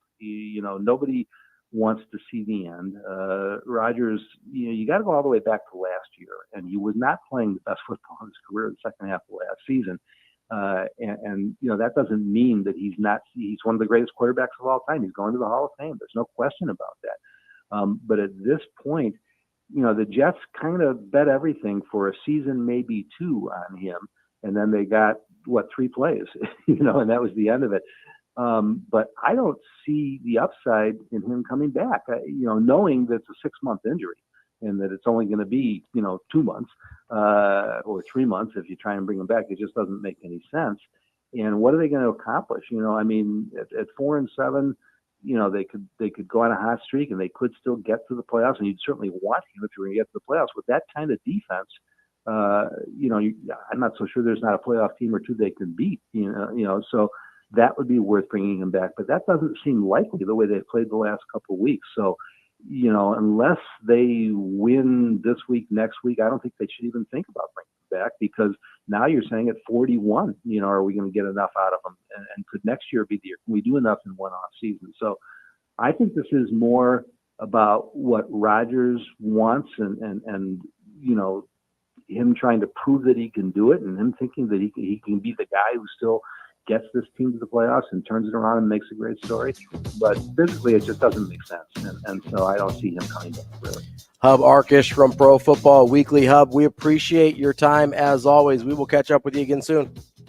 All right, take care. Thanks, Hub. That's Hub Arkush from Pro Football Weekly, and that is our show for today. Andrew Rogers and I will toss you into the weekend tomorrow on a Friday. Have a good rest of your day, everybody.